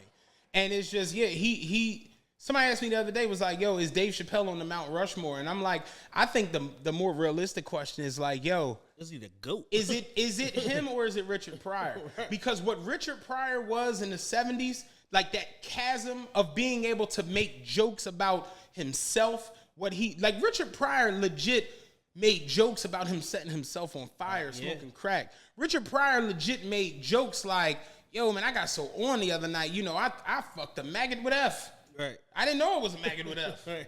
Came down off that crack, I was like, oh, shit. Like, it's like, dog. Richard Pryor joked about shooting his wife's car up with her in it. Yeah. Shit that get you out of here. Mm-hmm. They still mad at Tory. They mad at niggas for working with Tory. Right. And the story falling apart by the day, and they still mad at Tory. Oh. They mad at Mario for doing a song with Tory because you just resurrected your career and got all the female fans back. And it's just like, wait, what? Like, we going to baby mama, brother, sister, uncle, cousin. Like, we go so far down the jaw as far as who we getting mad at. Dog. But Dave Chappelle, the speech is very, very good. It's about 40 minutes, and he bigs up his old teachers, his old classmates, and it was very, very. And I'm just like, yo, Dave Chappelle really might be the GOAT, yo. Yeah. He really might have ascended to GOAT. Like I'm the best at this. If he's not the best comedian, he's most definitely the best orator. probably since Mark Twain or some shit. Like, you know what I'm saying? He won a Mark Twain award. Yeah, he won the Mark Twain award. Did you see his when he did the keynote speech for Jon Stewart's Mark Twain award? No, I didn't see that. Phenomenal. Oh, I need to watch that. Like he was killing. He was like John. He's like, you know, I never really took you for a weed guy. I thought you were on coke. Yeah. like you know what I'm saying? Like, but and John is cracking up and his mom is cracking up and all that's like because it's Dave. Like, and it was funny because Dave Chappelle even was like, you know, everybody's mad at me about the trans jokes and he's like, I have trans friends, I have gay friends. That's one thing I learned at the school was like people don't look like me, people don't move like me, people don't act like me. That was the beauty in going to a creative and performing arts school. So y'all told me y'all wanted to name this school the Dave Chappelle Theater, or name this theater the Dave Chappelle Theater. And I said to myself, no, I got a better idea. We can name it, and he started to lift the curtain up. He's like, we can name it the Gerard Carmichael Theater. I'm just joking. Like, he's just that good all the time at like just getting in the, and that's what he said it in the speech. The one thing I learned here was to not break or bend in who you are. Being true to who you are. Because that's what's going to be successful. That's what people are like. That's the reason why people like this podcast. That's the reason why people might like this or that music or that. It's staying true to who you are and being able to just be yourself unapologetic. So yeah, man, shout out Dave Chappelle for that, man. Congrats on all the accomplishments. Congrats on that. It was very, very dope.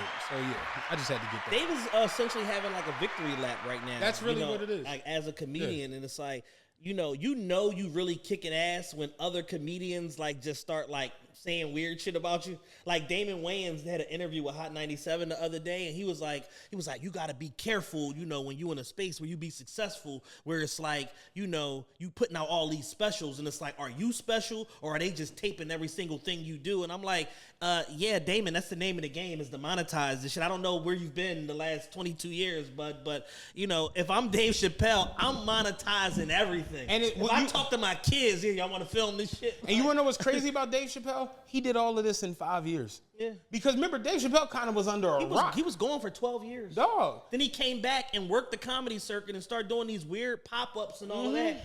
Fucking created this like mythical folklore. Then he did that run of shows at Radio City Music Hall and blew the fucking building out. And then people was like, holy shit. And it's crazy when you watch his first Netflix special that he did, I forgot what it was called, the one he did in 17. Yeah. He on that joint was talking about how much money Kevin Hart had, and you remember he was like, he took his son and was like, I ain't want to like, like I ain't seen Kevin in a minute, like, whatever. And he was like, oh, Kev, like, oh shit, Dave, come on in, yo. He was like, I go in and they got food and steaks and all this shit all over the place, and it's like, goddamn. My son's eating all crazy, embarrassing. He said Kevin Hart was like, hey, you hungry, little man? Yes, Mr. Hart, we haven't eaten in hours. He said, Kev, come on. I said, damn, Dave, what's going on? What you doing here? This is a shithole town. He said, actually, I live here. He said, I looked over at my son. Kevin Hart gave him corn on the cob. My son is...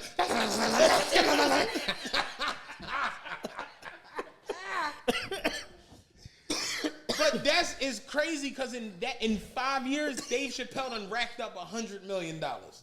You know what I'm saying? And now he's back on the filthy rich train. Like, you can't, them motherfuckers, you just not counting them out, man. And he made them fucking pay him for the Chappelle show. Everything. And anything that Viacom... let's talk about that. He forced their hand with the Dave Chappelle show. He straight went out and was like, yo, I don't own this shit right now, and they not trying to come up off of it. Don't watch that shit. Yep. He said, I'm not telling you to boycott the show, or the network. Boycott me. Yeah. Don't watch me. Yeah. And you know what they did? Stop watching the Chappelle show. And you know what they did? All right, we'll pay you. We'll pay you. Dog. That show has generated probably in excess of... Cat Williams said $500 million. It's the number one selling DVD of all time. I went and looked it up the other day. It sold more DVDs than The Wire and The Sopranos combined. And I just remember like The Wire box sets and The Soprano box sets just being like in everybody's crib. Hell yeah. But the Chappelle show is really in everybody's crib too. It literally is the best-selling DVD box set of all time. Mm-hmm. Crazy. Yep. Nuts. So that show, Cat Williams said that the show generated over $500 million in advertising and ad revenue through 2 seasons. It had to. And that's why, and Dave's contract stated he was supposed to get 50% of the ad rev on the back end. And they said, no. You've outperformed your contract. we can only give you 10%, which was the $52 million. And he said, what am I going to tell my audience when they find out all of this fucking shit? He said, tell them whatever you want. He's like, but if you walk away from this deal, we'll tell them whatever we want about why you left, and they'll believe it. So he left the fucking deal, went to Africa, and they said he was a crazy crackhead. And people ran with that narrative for 3, 4, 5 years until Dave did Oprah. And then it was like, and in the actor's studio, and then it was like, oh, this nigga ain't crazy. He's actually smarter than all of us. Like, and this is why I say a lie unchecked becomes the truth. And it took him literally getting on a higher platform than bum-ass Comedy Central and telling his story for people to understand the why of what he did. And the social implications of staying on and making a socially irresponsible show that he chose not to do. Right. But I personally, if you go and watch just his Netflix run of comedies, you know, just everything from 17 to now, it's about 5 or 6 of them. I'll put that up against anything. The run he's been on with putting out content and being able to like get his point across and staying true to it, there's nothing fucking with that. And I'm a big fan of Elephant in the Room with Patrice O'Neal. That's one of my favorite specials ever. I'm a big fan of Bigger and Blacker with Chris Rock. That's one of my favorite specials ever. I'm a big fan of Godfather of Comedy with Paul Mooney. That's one of my favorite specials ever. Dave's run is really, really unparalleled. Because it's not, and that's the other thing that people don't talk about. It's when not it comes normal. It's not normal to pop out an hour of comedy, new comedy, at the rate that he's doing it. Right. Like, most comedians have 1 or 2, like A-level comedians, have 1 or 2 prolific hour-long comedy specials in their life. He had 6 in 5 years. Dog. That shit is not normal. Dog. Not normal. Most comedians can't like come into a room and be like, I have Killing Me Softly, I have The Closer, and I have the biggest selling box DVD set in history from my sketch comedy show. Like Dave Chappelle's sketch comedy show did more than In Living Color. Yeah. It did more than Mad TV. It's literally Saturday Night Live and The Chappelle Show. That's a real thing. And to think about the fact that, like, Dave doesn't do impressions, and the biggest moments from the Chappelle Show are impressions, but they're done in such a ridiculous way that the audience still forgot that it's Dave Chappelle playing Prince. Dave Chappelle don't look like Prince. No. 99 times out of 99, you would find somebody else to play that role. Dog. But Dave was so committed to the absurdity of the fact that I don't even do impressions, but I'm going to do this. Think about how crazy the Little John shit was. That's where I was going. Dog. What? And it's so crazy because if you hear Little John talk, he really, like, outside of the okays, he really will have a conversation where he's like, actually, ma'am, I want you. Like, that was the funniest part of it. Like, he would break down and start talking, like, in this real succinct, prolific voice, and then get to a point where she's like, well, did you book your flight online? Yeah! Right back into, like, the shit was nuts. He has the greatest comedic timing probably at anybody. Dog, the Clayton Bigsby shit, the Wayne Brady sketch, even when Wayne Brady broke down how that happened, where it was just like, they called me and was like, Dave, like, yo, I got a great idea for the shit that Paul Mooney said about you, the Malcolm X joint. We're going to do a sketch where you like the craziest nigga on the planet. And Wayne Brady, like, I'm with it. Fuck it. You know what I'm saying? Like, it's just, him and Neil Brennan, who don't get a lot of credit, they're geniuses. Yeah. Neil's a fucking genius. Like, super dude. Like, Neil is up there with Bill Burr. Yeah. Low key. Bill Burr. I watched Bill Burr's latest comedy special. Neil might be kicking Bill Burr's ass. The one where he was talking about Black Lives Matter? No, the joint at Red Rock. He just put out a new one. Oh, no, I ain't see that joint at Red Rock. It's not that good. Oh, no, the joint where he was talking about Black Lives Matter. That shit was amazing. Dog, that shit was great. But again, it's like you got comedians. You get one or two for your whole career. Bill Burr been doing comedy for 25 years. Yeah. He was in them Patrice O'Neal rooms and all of that shit, grinding back in the day. Yeah. The Comedy Store and all of this old shit. Bill Burr was on the Chappelle Show a lot. Yes. Remember when they did the racial draft? And Dave Chappelle was like, yeah, it's the first time a black man's won a lottery ever. and Bill Burr was like, yeah, and they'll probably still complain. But fuck you. All right, let's get back. like Bill Burr is a comedian's comedian. Yeah. He's like a modern day George Carlin. Yeah. But that shit, when he was talking about Black Lives Matter, man, I tried my hardest to not laugh, but that shit was so fucking funny. It's just like, yo, it's the greatest pandering shit ever. And Chris Rock said it when we was at the show in AC. Chris Rock was like, he's like, I live in a neighborhood where it's only 4 black people. It's me, Mary J, Jay-Z, and Jamie Foxx. We the only black people in our whole development. He was like, every house got Black Lives Matter flags in front of the house, except for my house, Jay-Z house, Mary J. Blige's house, and Jamie Foxx's house. He's like, what do y'all think is like a Black Lives Matter fairy who flies around at night and be like, oh no, don't fuck with that, Joe. Like, this shit is crazy. But yeah, that's the truth. So it's like, yeah, comedians, man, it's a rough go about it, and Dave Chappelle has just figured out a way to just, you know, stay true to being Dave Chappelle, and that's what's gonna work. I think that break preserved him. Yeah, for sure. Because he didn't get the burnout. You know and it gave him a chance to view it, like take it all in, and really, you know what I'm saying? It's like he had the advantage and the disadvantage of being in like the lion's mouth and getting to like look around and look out, and he escaped. And not many people get that, because when you're as successful as he was, you normally just take the money. Like it's life. $50 million is life altering money in any era, especially in the early 2000s. That's a lot of fucking money. You just take the bread. Like, even though you know you're being robbed, you just take the money.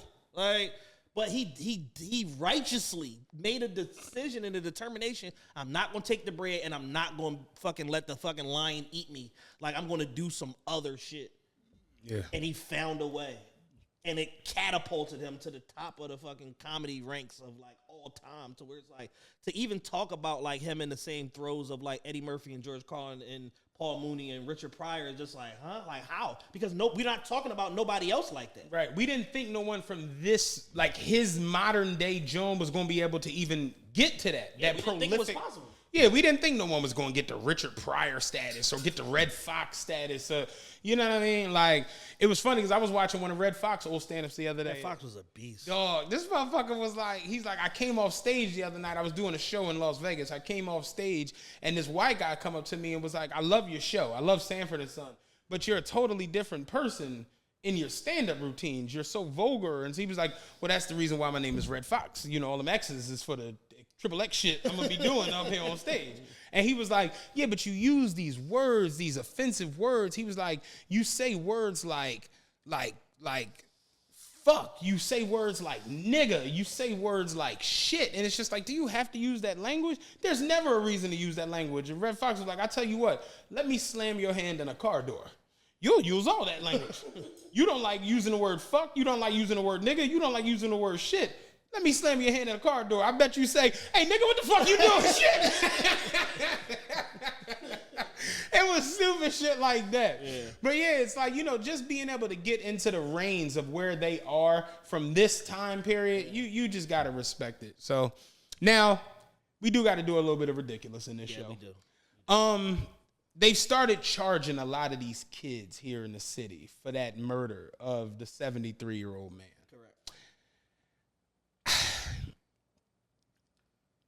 What are your thoughts on this situation? It's an unfortunate situation all the way around.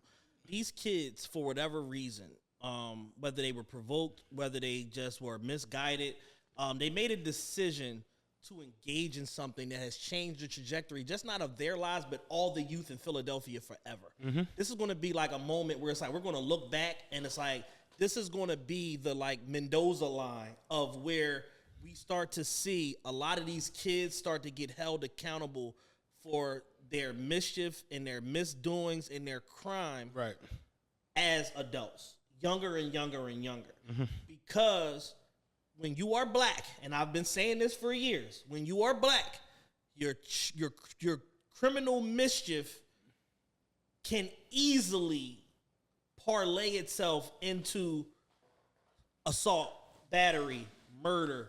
It can parlay itself into first-degree charges for something. Exactly.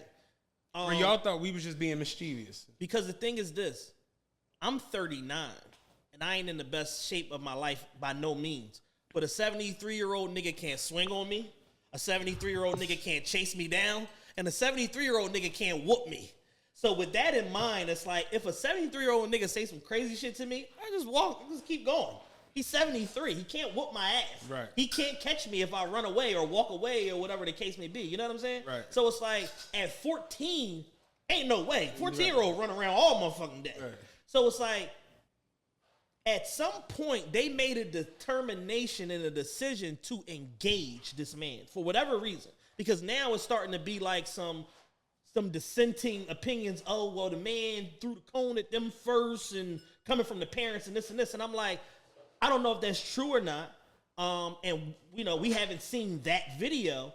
But the reality of it is at no point should, one, they have been on the street. No.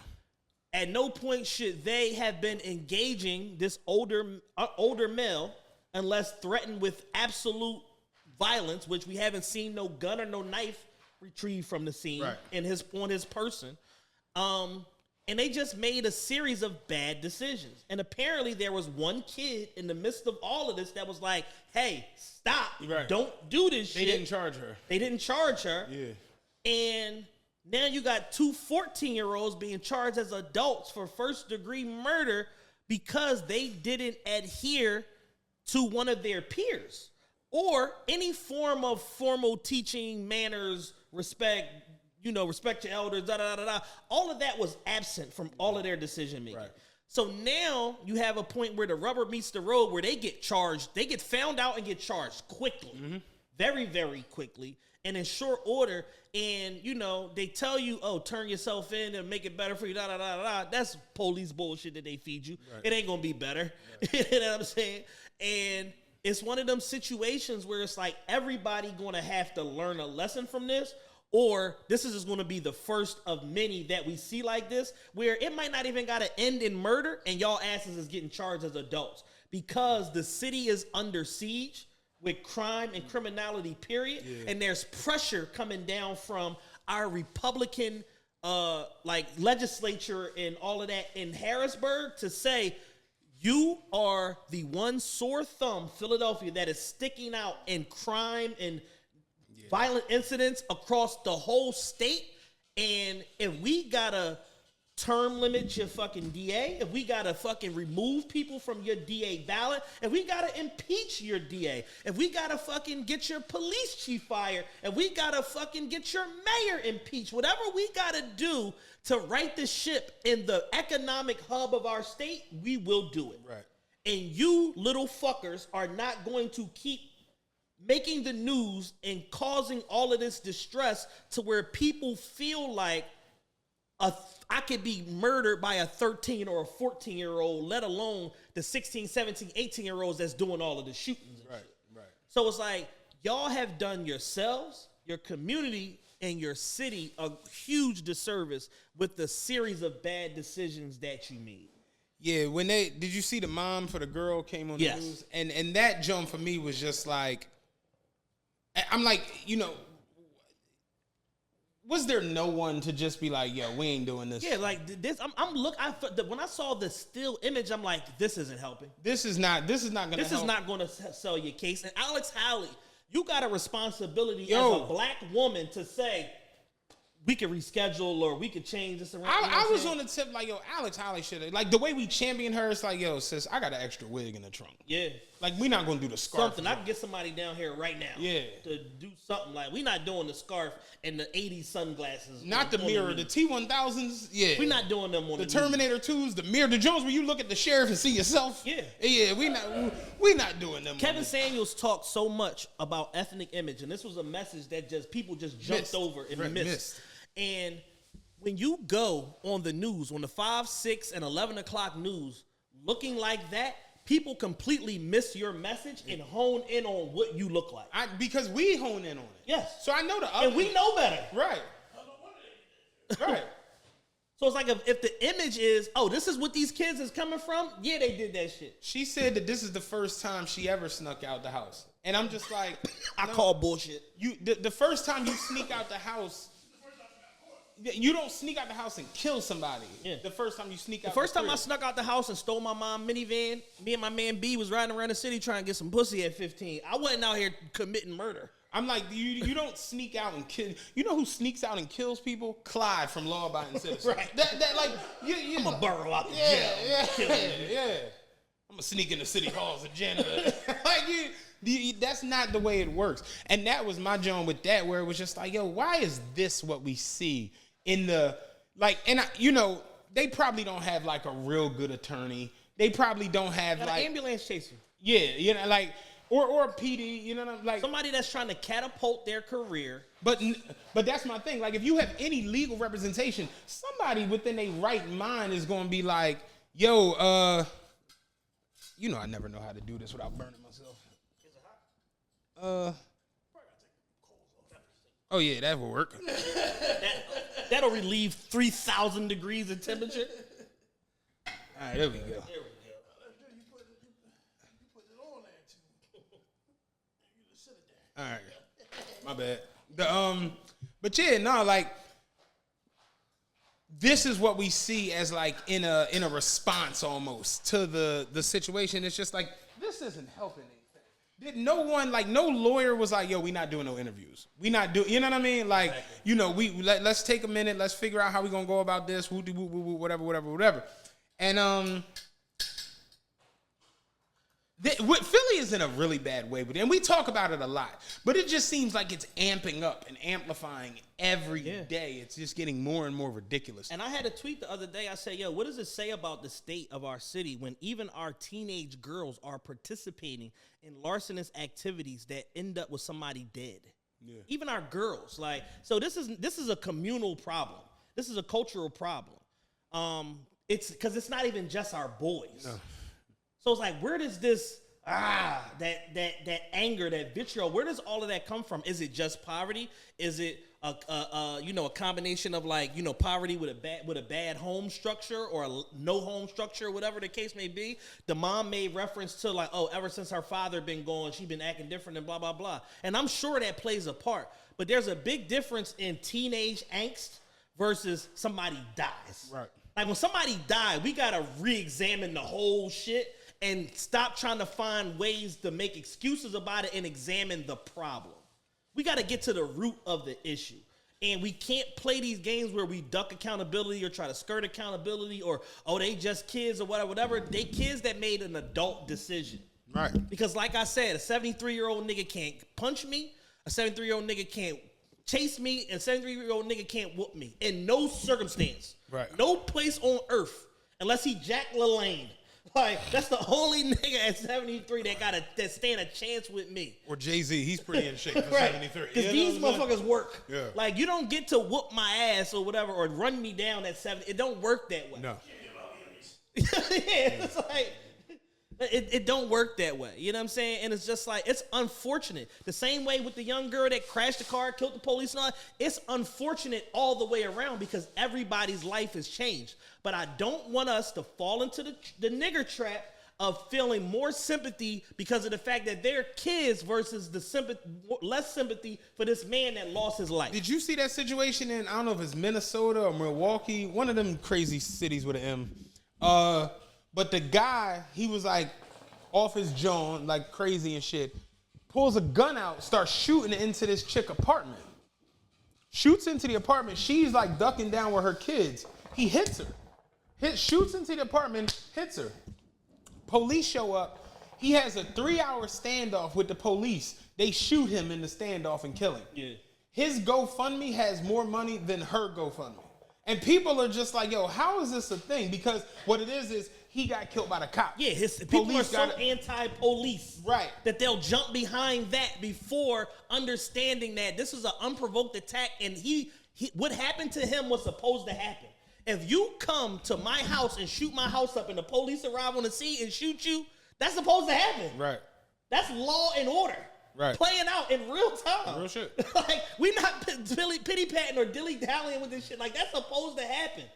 So the fact that we've become so susceptible to programming. Oh, and that's really what it be. It's like the way we're programmed is like, oh, they just kids being kids. And it's just like, yeah, they just kids being kids if you steal some candy. Or if you get into a little fight.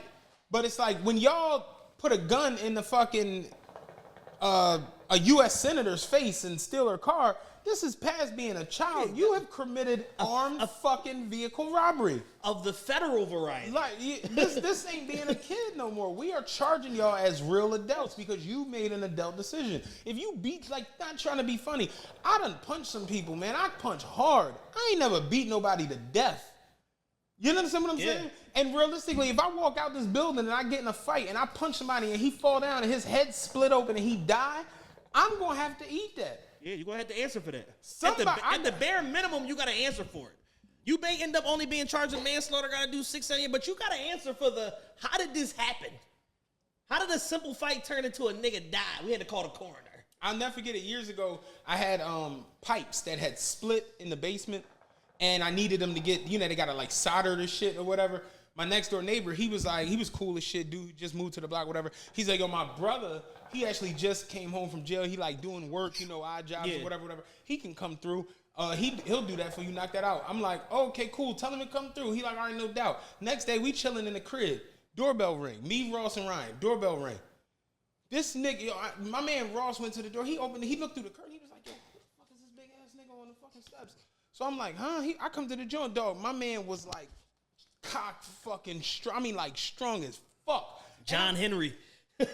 I was like, that's the black Superman, by the way. So Ryan, like, man, did you say something to somebody's daughter or something crazy? I'm like, nah, I ain't mouth off to nobody. I'm like, what the fuck? So I opened the door. I'm like, yo, can I help you? He's like, yeah, my brother told me to come over and knock on the door. Said you was looking for some work, some pipes, something. I'm like, oh yeah, shit, whew.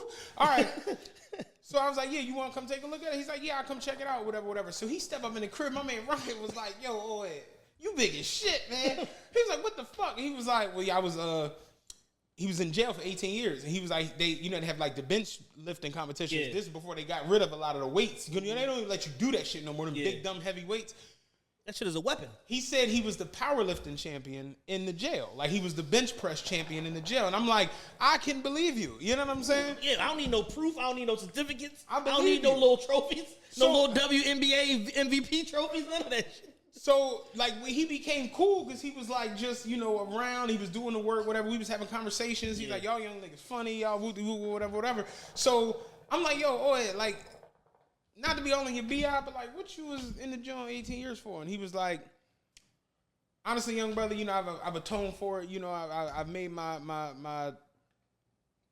I forgot the word he used, but, like, not peace, but, like, I forgot the fucking word he used.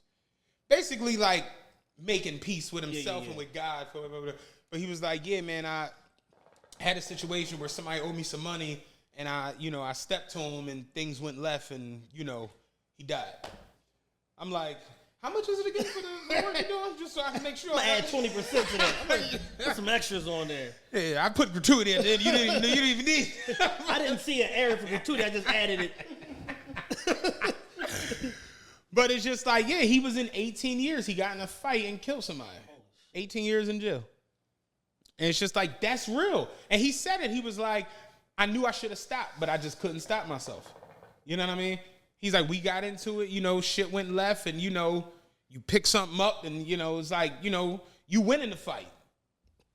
You ever watch Rock versus Vin Diesel on Fast 5? Mm-hmm. Remember they played back to the original Fast and Furious. That was the whole joint. Dominic, he got banned from the speedways because he hit the motherfucker with the wrench. Right. And remember they was fighting. He picked up the wrench and his sister screamed, no, and he hit the ground next to the Rock heads. Like, I could have killed you. Yeah. But, y'all can take me to jail. Like, but it's like, that shit is real. Like, a motherfucker will get in a fight and just pick up a pipe. And a blunt object. You bust a nigga shit open, and it's just like, dog, you going to jail. Yeah. And it's like, it's sad, but it's like this situation where it's like, all the way around, you got children that are outside at 2:30 in the fucking morning. Like, not trying to be funny, dog.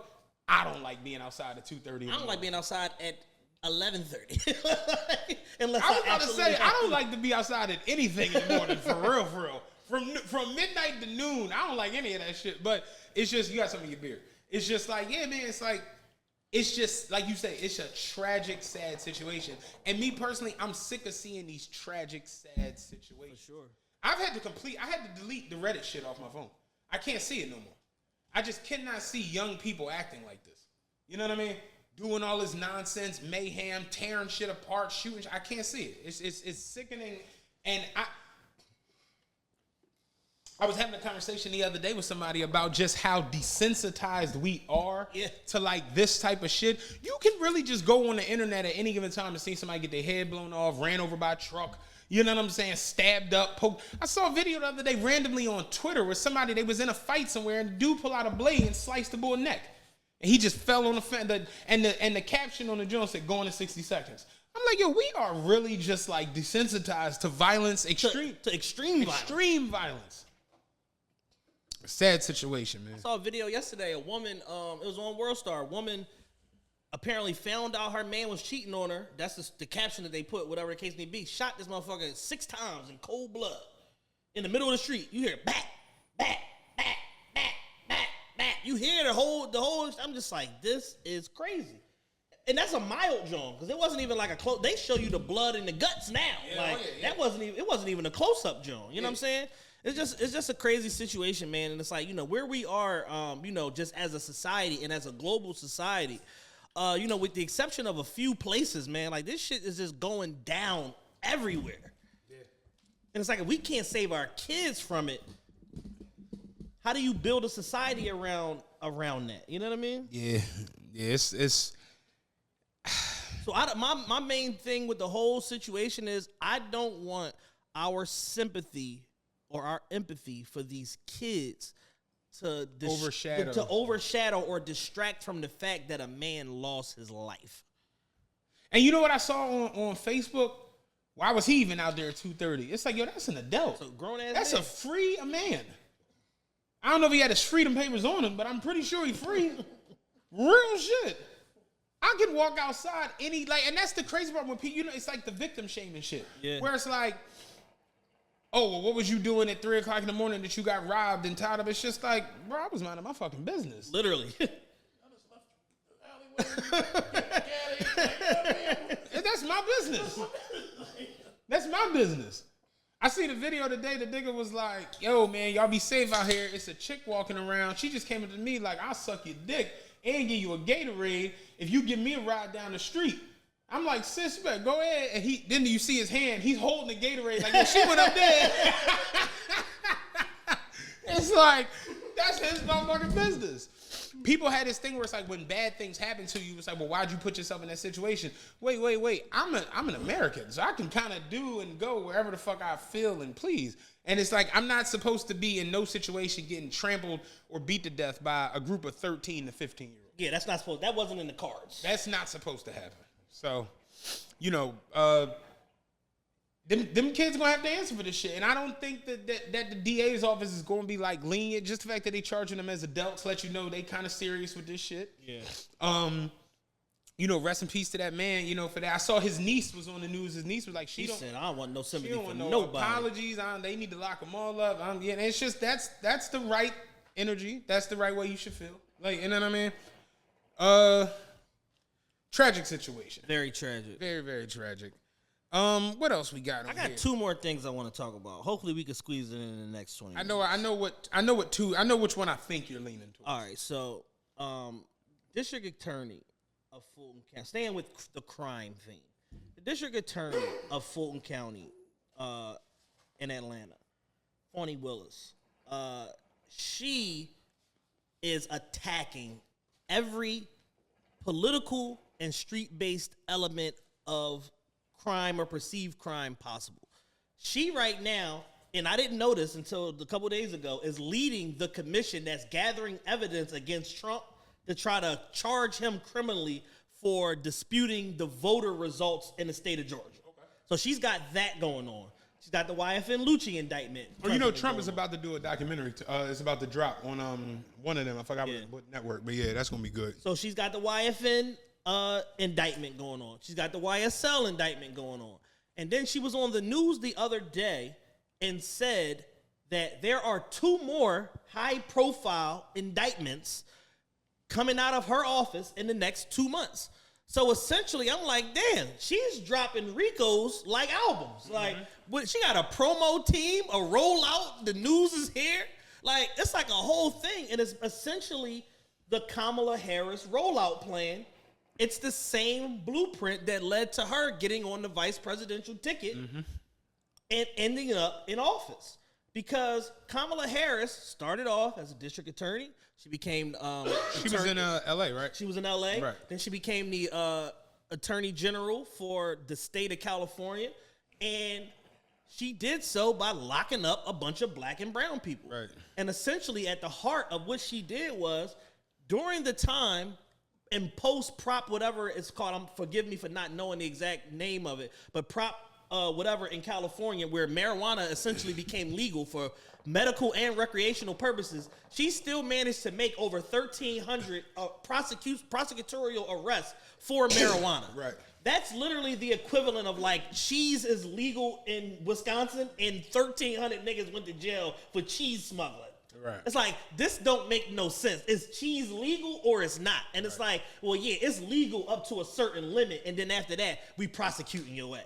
It's like that sort of thing. So there's like a unconstitutional and a double jeopardy kind of element to like some of the things that she did. And in the Fawny Willis example, you kind of have a situation where it's like, we're not taking these, the RICO is so broad on a state level and prosecutors can get so wild with it that we can just add interpretation to the overall indictment. And it's like, fuck what you charged with.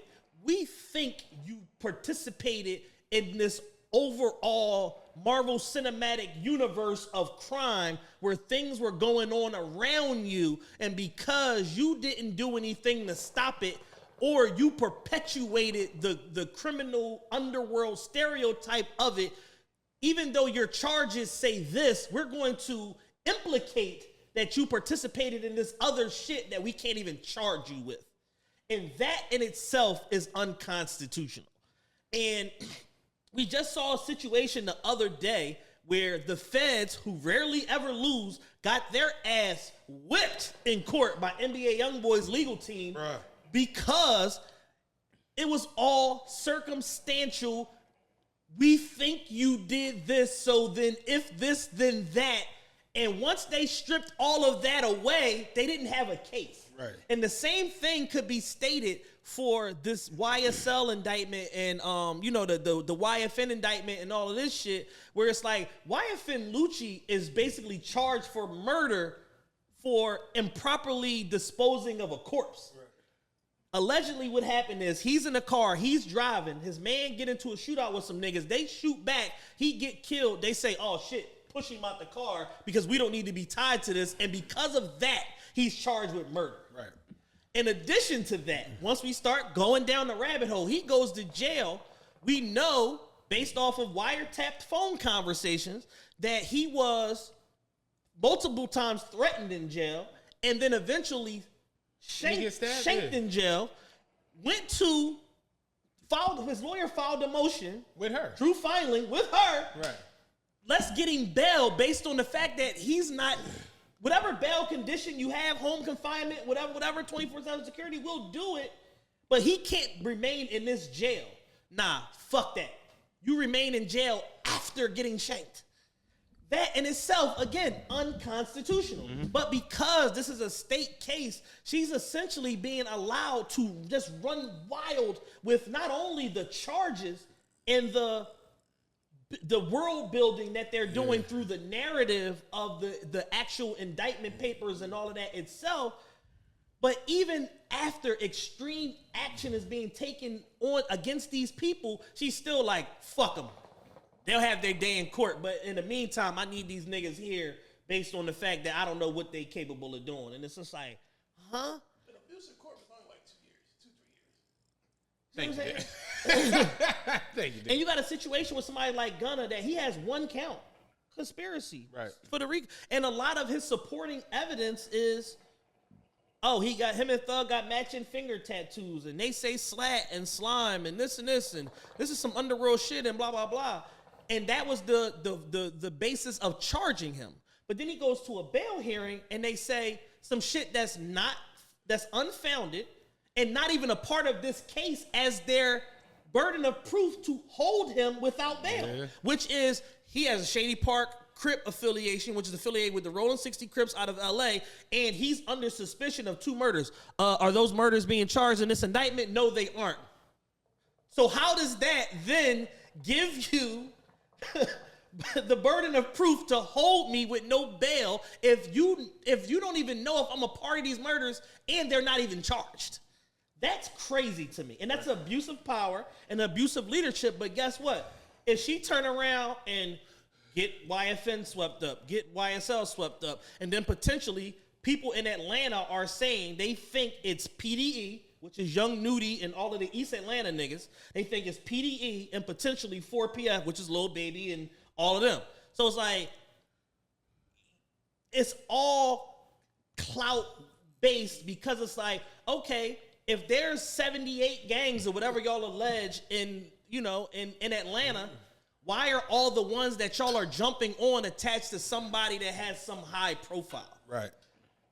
When from all we know, if I'm a successful artist and I'm touring and I'm doing 60 shows a year and this, and this, how much time do I, even if I am participating in criminal activity, how much time do I have to dedicate to the criminal activity if I have this whole other multi-million-dollar legitimate business going on? What Meek say on What's Free? 20 million made off of rap. They still think I'm selling crack. Like, yeah.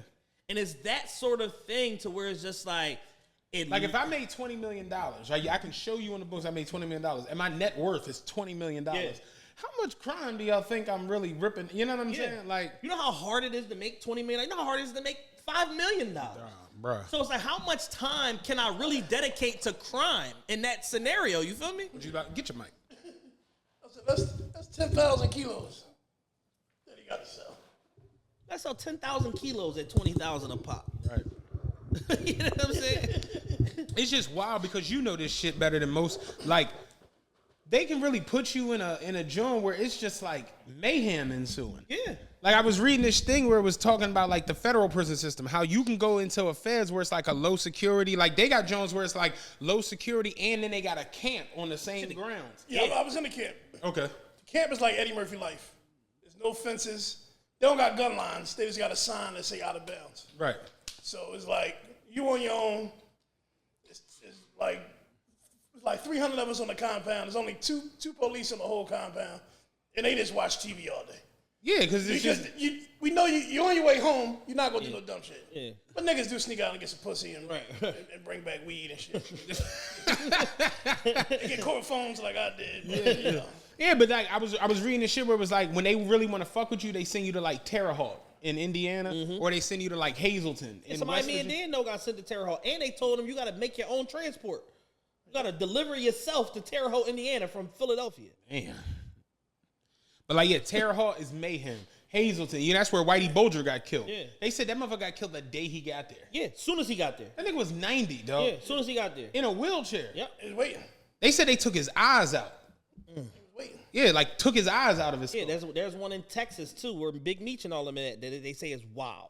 And part of the reason why he ain't home yet is because of the environment that he's in, and his celebrity status has allowed him and afforded him so much luxury in the prison that like he just getting into shit that he otherwise wouldn't get into if he was in different circumstances. Yeah, you gotta. I really want to like get to talk to Irv because he actually went to Florence. Like ADX Florence, he was talking about how crazy of a like experience it is because it's like the land of the forgotten. They call that shit. Oh yeah, absolutely. Yeah, because it's like motherfuckers just don't come there. It's in Colorado, the mountains, and it's just like that shit is like super max. Like niggas is on 23-1 the whole joint.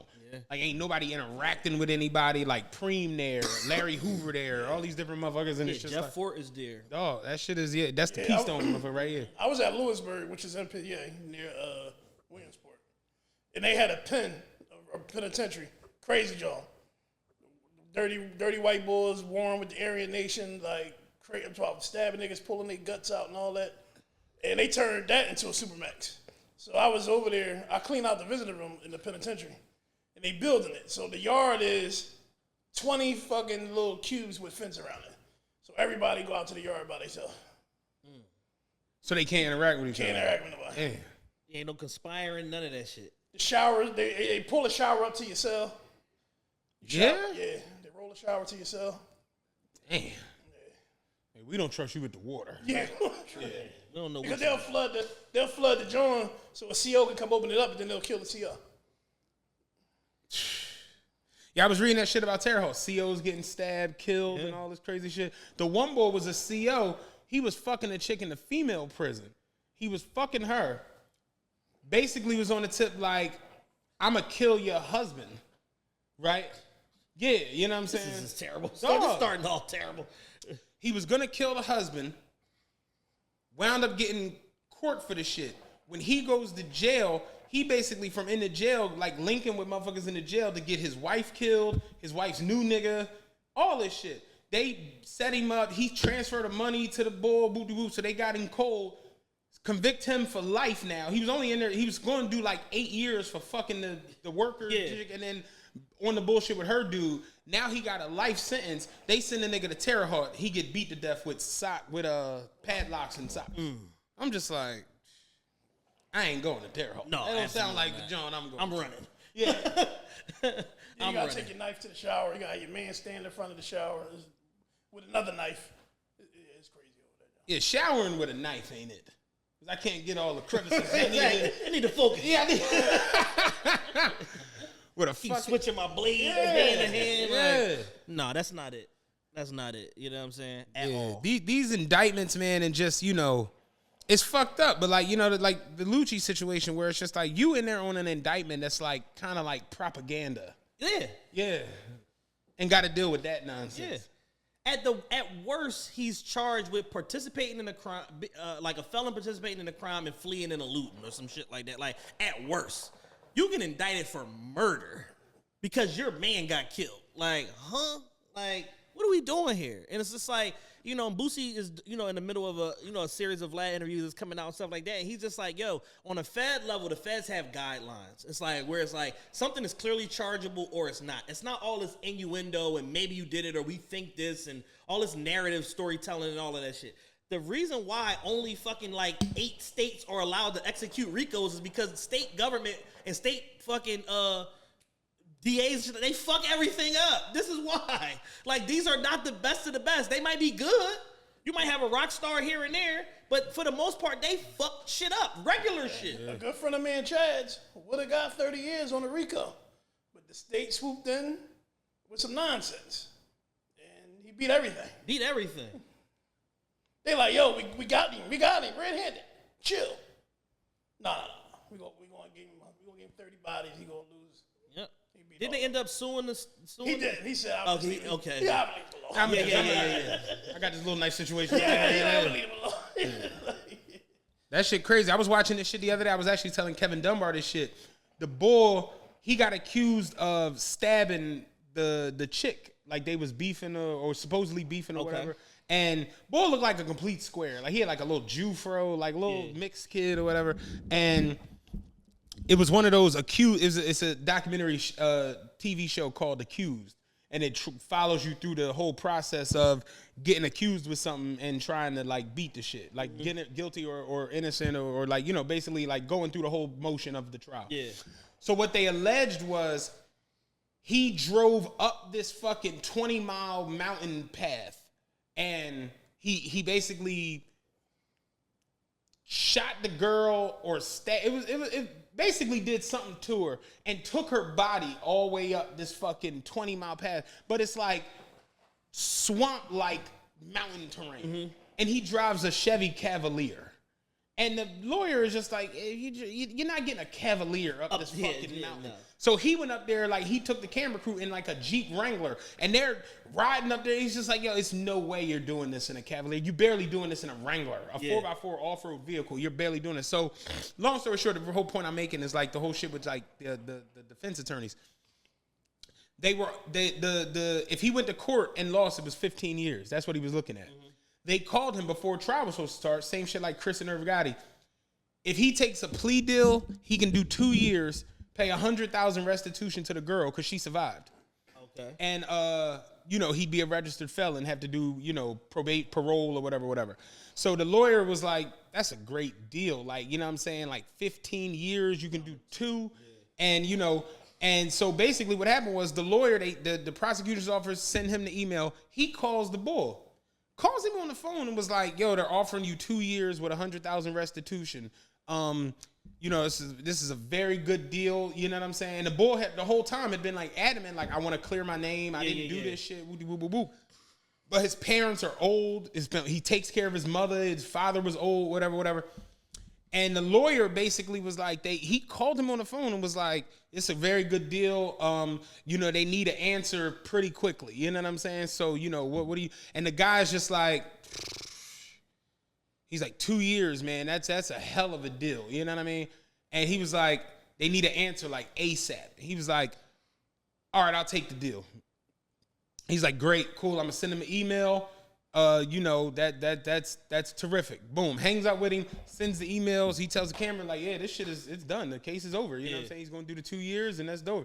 15 minutes later, the phone rings. It's the bull. He was like, yeah, I'm thinking about it. Yeah, I don't want to. I can't do this deal. No, I want to clear my name for this shit. And I'm not taking no deal. The dude's like, well, I done already sent the email. All right, how about this? Just sleep on it tonight before we email him back. Because he's like, I don't want to anger him. Because it's like, if I hit him back and be like, oh, you don't want to take the deal. It's like, they could refile attempted murder charges. Because they was hitting him with like a manslaughter joint or attempted manslaughter. And it was just like, yeah, I don't want to anger him and this and that. And Lee looking at it was like, if you want to wait till the morning to make a decision on hitting them back, why not in the whole first place wait till the morning? To make the decision. You know what I'm saying? And it was just like, y'all kind of like forced his hand in that situation. But that's what lawyers do. Yeah, it was weird. That's what lawyers do. It's like me and Dan know a lawyer, and he said that his whole business ethic is I take every case, whether it's winnable or not.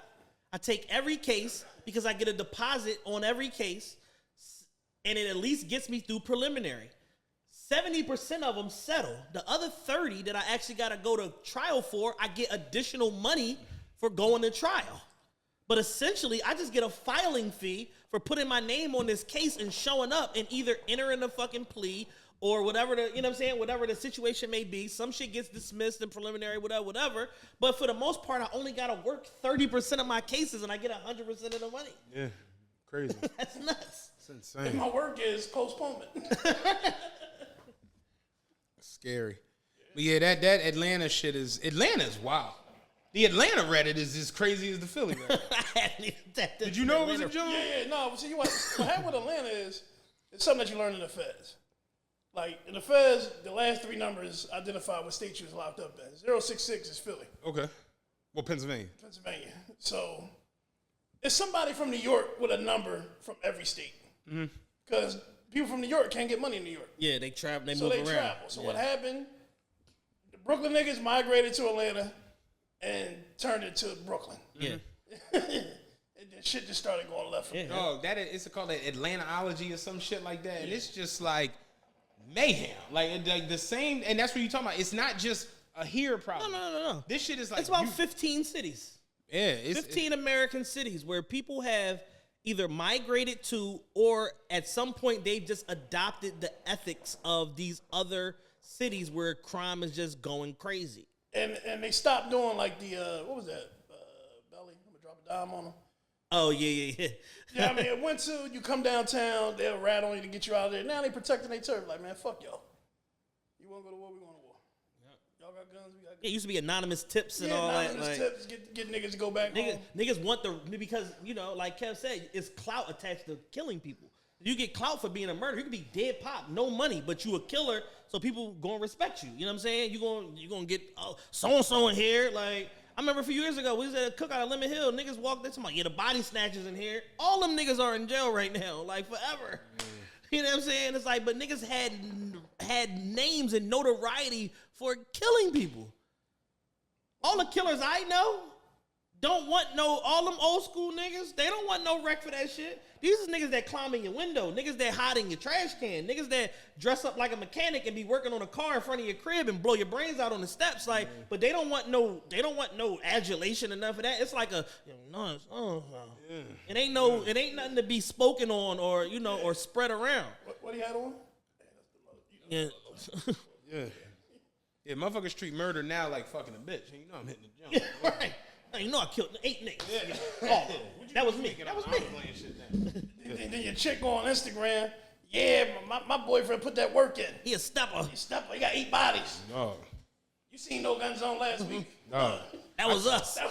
I told you a couple years ago, the first time I heard that shit, I was on my grandpa block, and one of the young boys, he was cool as shit, and he was He was like, yeah, man, you know, we be stepping on these niggas and shit. I was like, y'all got a drill team? Like, you know, I used to play the drums, man. And there's an attraction of that shit with women. Like, very close friends of the show of ours that I will remain nameless said she was in a situation and the guy was like, back up.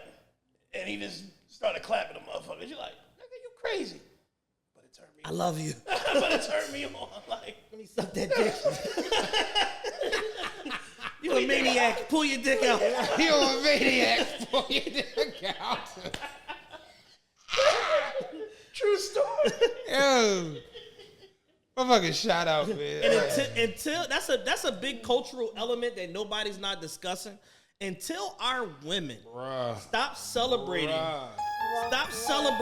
the fucking perversion of criminality and being attracted to criminals and niggas that participate in extreme violence, it's never gonna stop. And put them in situations. My boyfriend will kill you. Yeah, come up here and kill him. All right, baby. I got 10 bodies. What's 11? What's 11? You want some wings? I'm gonna grab some wings on the way. Like, He there right now? Keep him there. What do you got on? Green shirt? All right, bet. I'll be right there. Everybody in a green shirt gets shot. I'll never forget years ago, and I look back on like my dating from like back in the day, and it was wild then.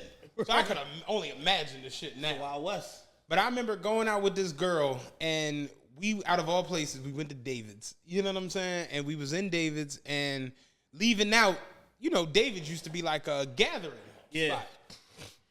It was people outside, you know, people talking, whatever, and she wound up like having like a little like words with this chick, and the bull was like, yo, sis, you need to calm down, da-da-da-da-da. She was like, what? Like, my dude will slap the shit out of you. And I was like, your dude here? What dude? And she like looked at me, and I'm just like, yo, I'm not slapping that man. That man looks crazy. I'm not slapping that man about nothing with you. I don't even know you. It's like, but it's a sick and perverse mind state to be in. Like, these people are really walking the streets just shot out. I'll tell you this one story about this last night. I'll tell the Chad. I had a headache, super migraine, over one chicken flat. Over what? One piece of chicken. A piece of chicken almost caused a triple murder. Almost caused a triple murder. We all eating chicken. It rained at the garden, so we had to shut the garden down. So there's a bunch of chicken that we didn't get a chance to sell. So we all eat the chicken. I move away. My man eat the chicken. Allegedly, he ate the last flat in there. He's like, oh, you want some nut shit? I'm like, huh? You ate the last flat. You know, there's a whole pan of chicken. Yeah, but you know I only eat flats. Bitch, I don't know you at all. Who are you? And her response was, I got two dads and brothers. Over one wingding flat. Oh, chicken that was not hers. You did not buy this chicken. And my man strapped. He could have just blew her head off. And we'd have just put it in the trash can. I don't know what happened. Unsolved mystery. There was a rainstorm. I don't know who put that motherfucker there. Like, that's crazy. yeah, like in that fast 30 seconds. You know what I mean, one piece of chicken. That's mine. It's not even your chicken. That's mine. I own the chicken. Right. You know what I mean? So whoever wanted to eat the motherfucking chicken, eat the chicken.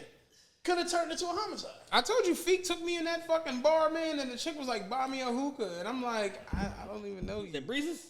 No, I don't want to say where we was at. They've rebranded themselves and they're doing better now. Down bad location. Yeah, one of those down bad with locations, but they've rebranded and they're doing a lot better. But yeah, the chick was like, buy me a hookah. And I'm like, what? I was like, man, this was years ago. So I'm like, what? I'm like, now, okay, give me a Let's get it flowing. But I was just like, what? No, I don't even know you or whatever. She was like, you on some nut shit. Same joint, you on some nut shit. I'm like, how am I on some nut shit? Because I don't want to buy you a hookah. She's like, yo, I ain't like going back and forth with you. Like, fuck out of here. Like, I get you dealt with. And I'm just like, I looked at Feek. I'm like, you are a dickhead. You know that? Like, You brung me here. you did this. Like, dog, them motherfuckers that really, really like, that trenches shit, it's a real mentality. Yeah, them man. hyper masculine, tough ass women, I don't want nothing to do with them. Dog.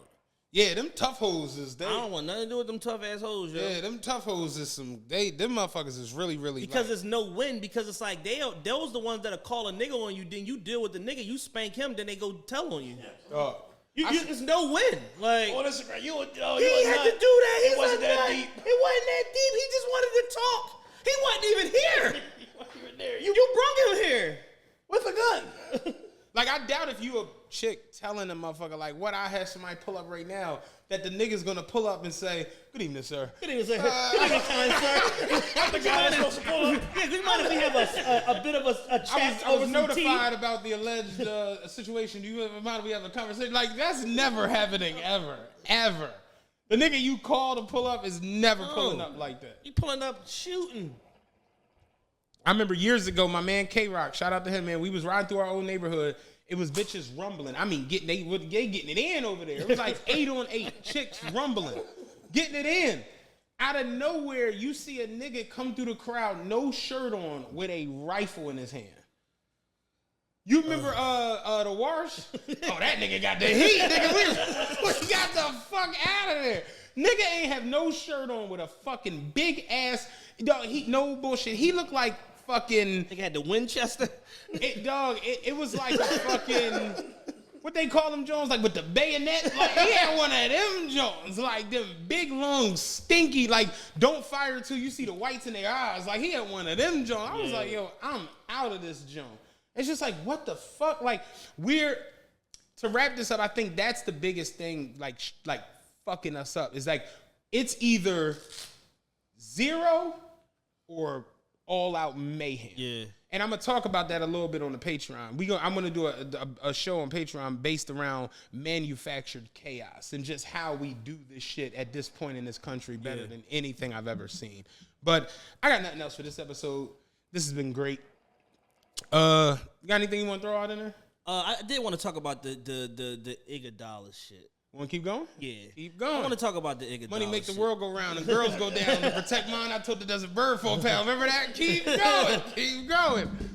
Because it's worthy of going. It's egregious. Yeah. It's egregious. So Andre Iguodala was on, I think, a podcast the other day.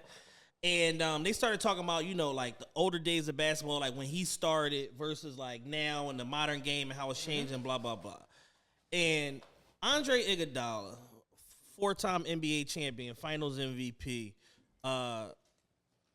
phenomenal player. I love Iguodala a lot, man. And he's, part of that glue that held the Golden State Warriors together and helped them build their championship medal and all of that initially when they first started. I give Iguodala a lot of credit because he's one of the best rebrands in basketball history. He didn't let the fact that an organization like the Sixers try to sell him on being a number one. Yeah, number one, yeah. He didn't let that deter him. He went and figured out, yo, I'm better as a number 6. Right. I'm going to be the greatest number 5, 6 ever. Nigga. And you talk about a nigga who went from being the starting premier player to being the first man off the bench, and in that role won 4 championships and a finals MVP and might make the Hall of Fame. Yeah. Got to give Iggy some credit, which makes what he said so goddamn stupid. Makes it even more egregious. Right. And throughout the conversation, he said, man, you got guys from like when I started, somebody like Rasheed Wallace, man, he was phenomenal. And like, if he played today, he'd be better than Giannis. And I'm like, stop the car. Park this motherfucker. Like, we need to talk about this right now. And y'all know, if you listen a couple shows back, we gave Sheed credit. Where it's like, Sheed should be in the Hall of Fame if he ain't. Yeah. Sheed is a very great player. He was a two... yeah, I could call him a two-way player because he could shoot the 3. He could play defense. When he felt like it. Yeah, when he felt like it, he could be a good two-way player. When you talk about power forwards, right, especially that era, which was like... The power forward era. The power forward era where you had like Tim Duncan, who's better than all of y'all. Yeah. Dirk Nowitzki, who is very close to Tim Duncan. Exactly. But Dirk is a step above the rest of them, like Kevin Garnett, like who else am I thinking about? Of course I'm drawing blanks right now. God damn it. I'm drawing like super duper blanks. I mean, shit, Josh Smith is in that era. All of them guys. Yeah, it's like, Sheed is a very, very good player.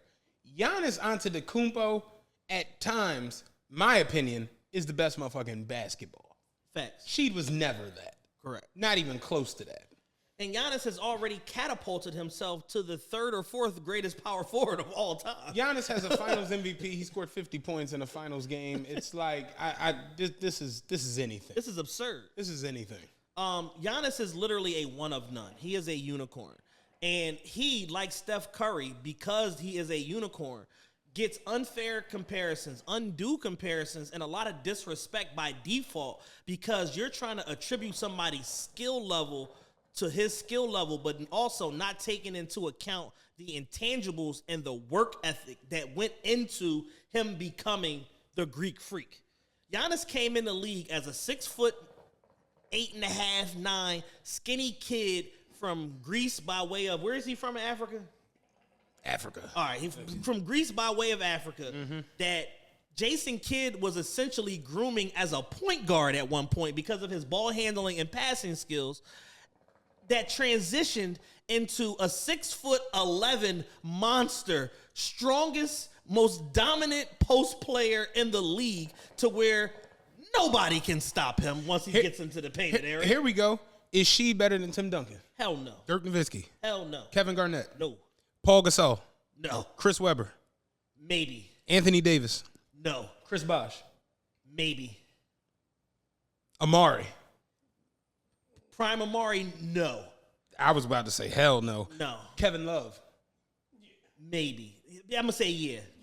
Kevin Love kind of was like a little bit of a... He was in the right teams at all. Yeah. On this list, they got Sheed as the 12th best of all time behind all That sound about right to me. as far as power forwards. Yeah. I put Giannis overall. Yeah, but you can't even mention motherfuckers. This is from the 2000s. We're not even taking into like Charles Barkley, Karl Malone, Dennis Rodman, like none of them. You know what I'm saying? So it's like, yeah, like Sheed is around the Chris Webber, Kevin Love. Yeah. Chris Bosh. That's his contemporaries. Very good players. Multiple time All-Stars. At one point or another, they were the best player on their team. But not the best player in the league. Yeah. Like, and there is a difference to this shit. Like, she was the best player on the Jailblazers. Absolutely. He was their star player. But he still had a Brian Grant to compliment him. He still had, was Stoudemire on those Jailblazers teams? Damon. Yeah, Damon. Yeah. Damon Stoudemire, like shit like that. So, yeah, it's like he wasn't just surrounded by junk. Like, they pushed the Lakers to 7 games for a reason. Is she better than LaMarcus? No, right? You know, LaMarcus a perennial All-Star. Yeah. Was he like an 8-time All-Star? He always had a perfect cut. Yeah, he's a 24-12 guy. With a perfect cut. You know what I'm saying? Like Rod Strickland is on my all-time point guard just because of his cut. He never had a haircut. He came back off his deathbed with a heart murmur and played pivotal minutes for Brooklyn that first year when he came back in the playoffs. Down the stretch and into the playoffs. I'm gonna keep it a buck with you. I don't think Sheed is better than Pau Gasol. Pau Gasol did too much in Spain, dog. Like he's like Pau Gasol was the man in Memphis. They was winning 52, 54 games every season. Like when you look at Pau Gasol's numbers from overseas, 2-time FIBA Player of the Year, 2-time Mr. Europe Player of the Year, 4-time Euro Player of the Year, FIBA MVP, FIBA Championship, 3-time Euro Basketball top scorer, 3-time ACB champion. This is all before he came to the NBA. Right. Then he comes to as a child. Then he comes to the NBA, 2-time champion, 6-time All-Star, 4-time All-NBA, Rookie of the Year, All-Rookie First Team. Like Pau Gasol's about to get his number retired with LA. You know, it's like Kobe and Wilt and Shaq and like they about to put Pau up there. James Worthy, guys like that, you know, like all timers. People didn't know what to do with a Euro step at real shit. Like how we stopped the Euro talking. Right. Like and like him and his brother literally pulled Spain up to 2 silver medals in the Olympics. Yeah. Like real shit. And like, they both anchored at different points the Memphis Grizzlies franchise. Like, if you remove the Gasols from the history of the Memphis Grizzlies, they are nothing. So it's like, and here's the thing, what I don't want nobody to get misconstrued, because, you know, sports fans, short for fanatic, we can be a little crazy about who we like, and especially Philly sports fans. There's this added level of delusion to Philly sports fans on the whole. Sheed's skill level was very high. Right. It was off the chart. It was like, holy shit. When you saw him at 13, 14, it's like, I told you, wait, my man Mar had that game when he played Bartram on tape, dog. That shit was nuts. It was like Space Jam. Yeah. Yeah. It's ridiculous. That nigga was a monster. But at the end of the day, she decided, I'm just going to be just a guy. Like, he decided that I'm just going to wake up and piss excellence, or sometimes I'm going to wake up and piss nothing. Like, and because he didn't work hard, he got the same sort of like results as like a player like AI who is like extremely gifted, but you don't work hard. And when you get to the top 450 in the league, I mean, in the United States at the time, because it wasn't really an international game, and then later on the world, that shit don't cut it. You don't get to just wake up and just show up and think you're going to be like a top 10, top 5 guy. It don't Like, work that way. Sheed is a 4-time All-Star, 2-time All-NBA. His career numbers are 16, 6, and 2. Pau Gasol, like I said, all the shit I just said, his career numbers are 18, 10, and 3. That's not like went over a career. That's not even in the same A strategy. second career, because my first career I was kicking ass overseas. Yeah, like It doesn't even qualify or quantify. And it's like, yo, people like Giannis, people like Steph Curry, people like LeBron, at this point, they are beyond reproach. Yeah. Like, they've done things like Giannis in an era where they told us that Charles Barkley went on television every night and told us you can't win as a jump shooting team. Steph Curry went out there and won as a jump shooting team, as a jump shooting player, hit the most threes in NBA history, and won back-to-back MVPs, including a unanimous one. Right. Ain't nothing to be said about him. Right. Giannis, in an era where the league moved from a post-dominated league to a jump-shooting league, went out there and bully-balled his way through the playoffs and the finals and killed Phoenix, which was the fucking finals favorites, and just obliterated them. There was nothing they could do. right.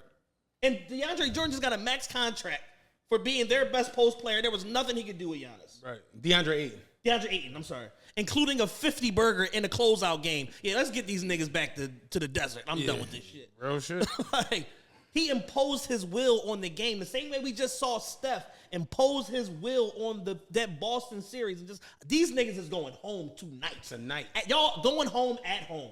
Fuck you. Yeah. And he imposed his. We haven't really seen that from but so many guys. So it's like, to use Giannis as your example of like who somebody with a great skill set and no work ethic would be better than, is like, are you crazy? Yeah. Like, I'm taking a prime Zach Randolph over Sheed. I ain't even gonna hold you.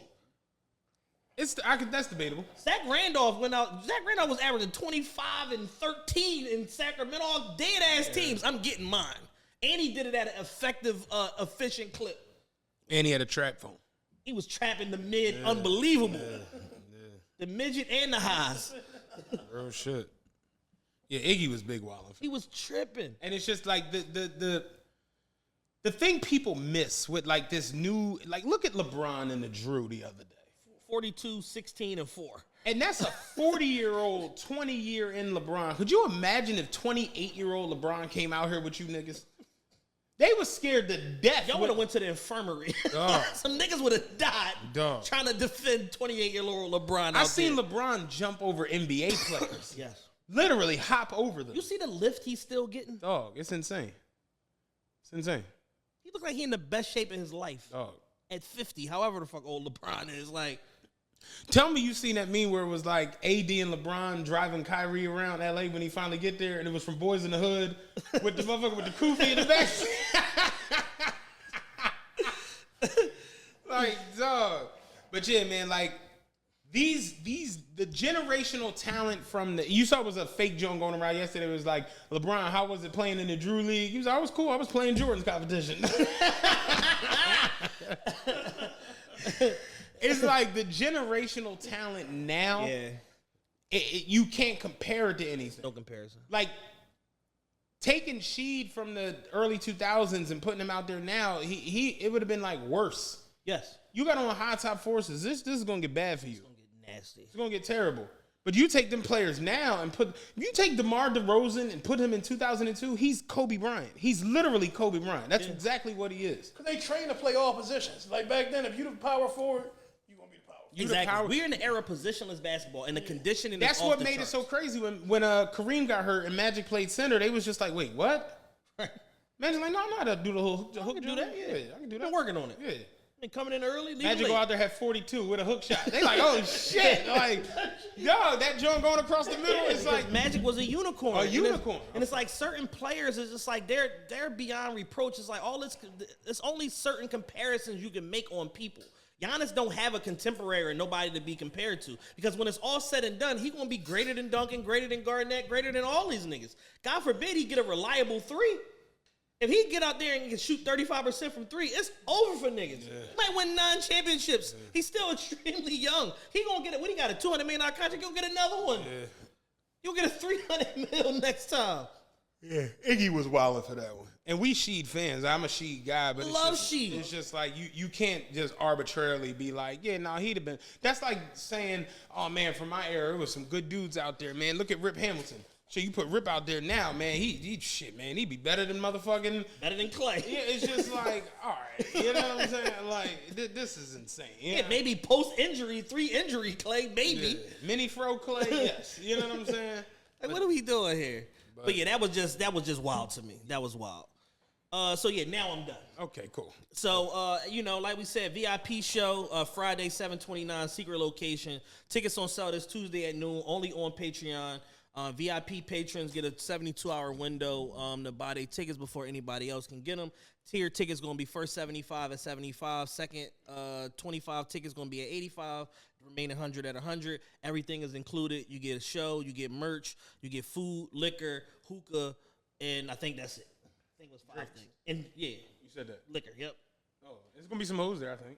Definitely gonna be some hoes in the house. You know what I'm saying? Not to call y'all hoes. You know what I'm saying? But remember that song? Only saying hoes because I don't know all you individually. Yeah, real shit. Again, man, shout out to our sponsor, Polished Essence. Make sure y'all check them out down in Middletown, Delaware. They won the Etsy Award for most buzz on this platform in 2022. You go through there, get your manicures, overlays, full sets, pedicures, and eyelash extensions. You can book now on their website, polishedessence.booksy.com. You can also follow them on Instagram at polish.essence. Everything spelled the correct way. I got nothing else. We love y'all. We appreciate y'all, man. Ended up doing 2.5 hours a day. It is what it is, man. This is what we do for y'all. We out of here. Peace.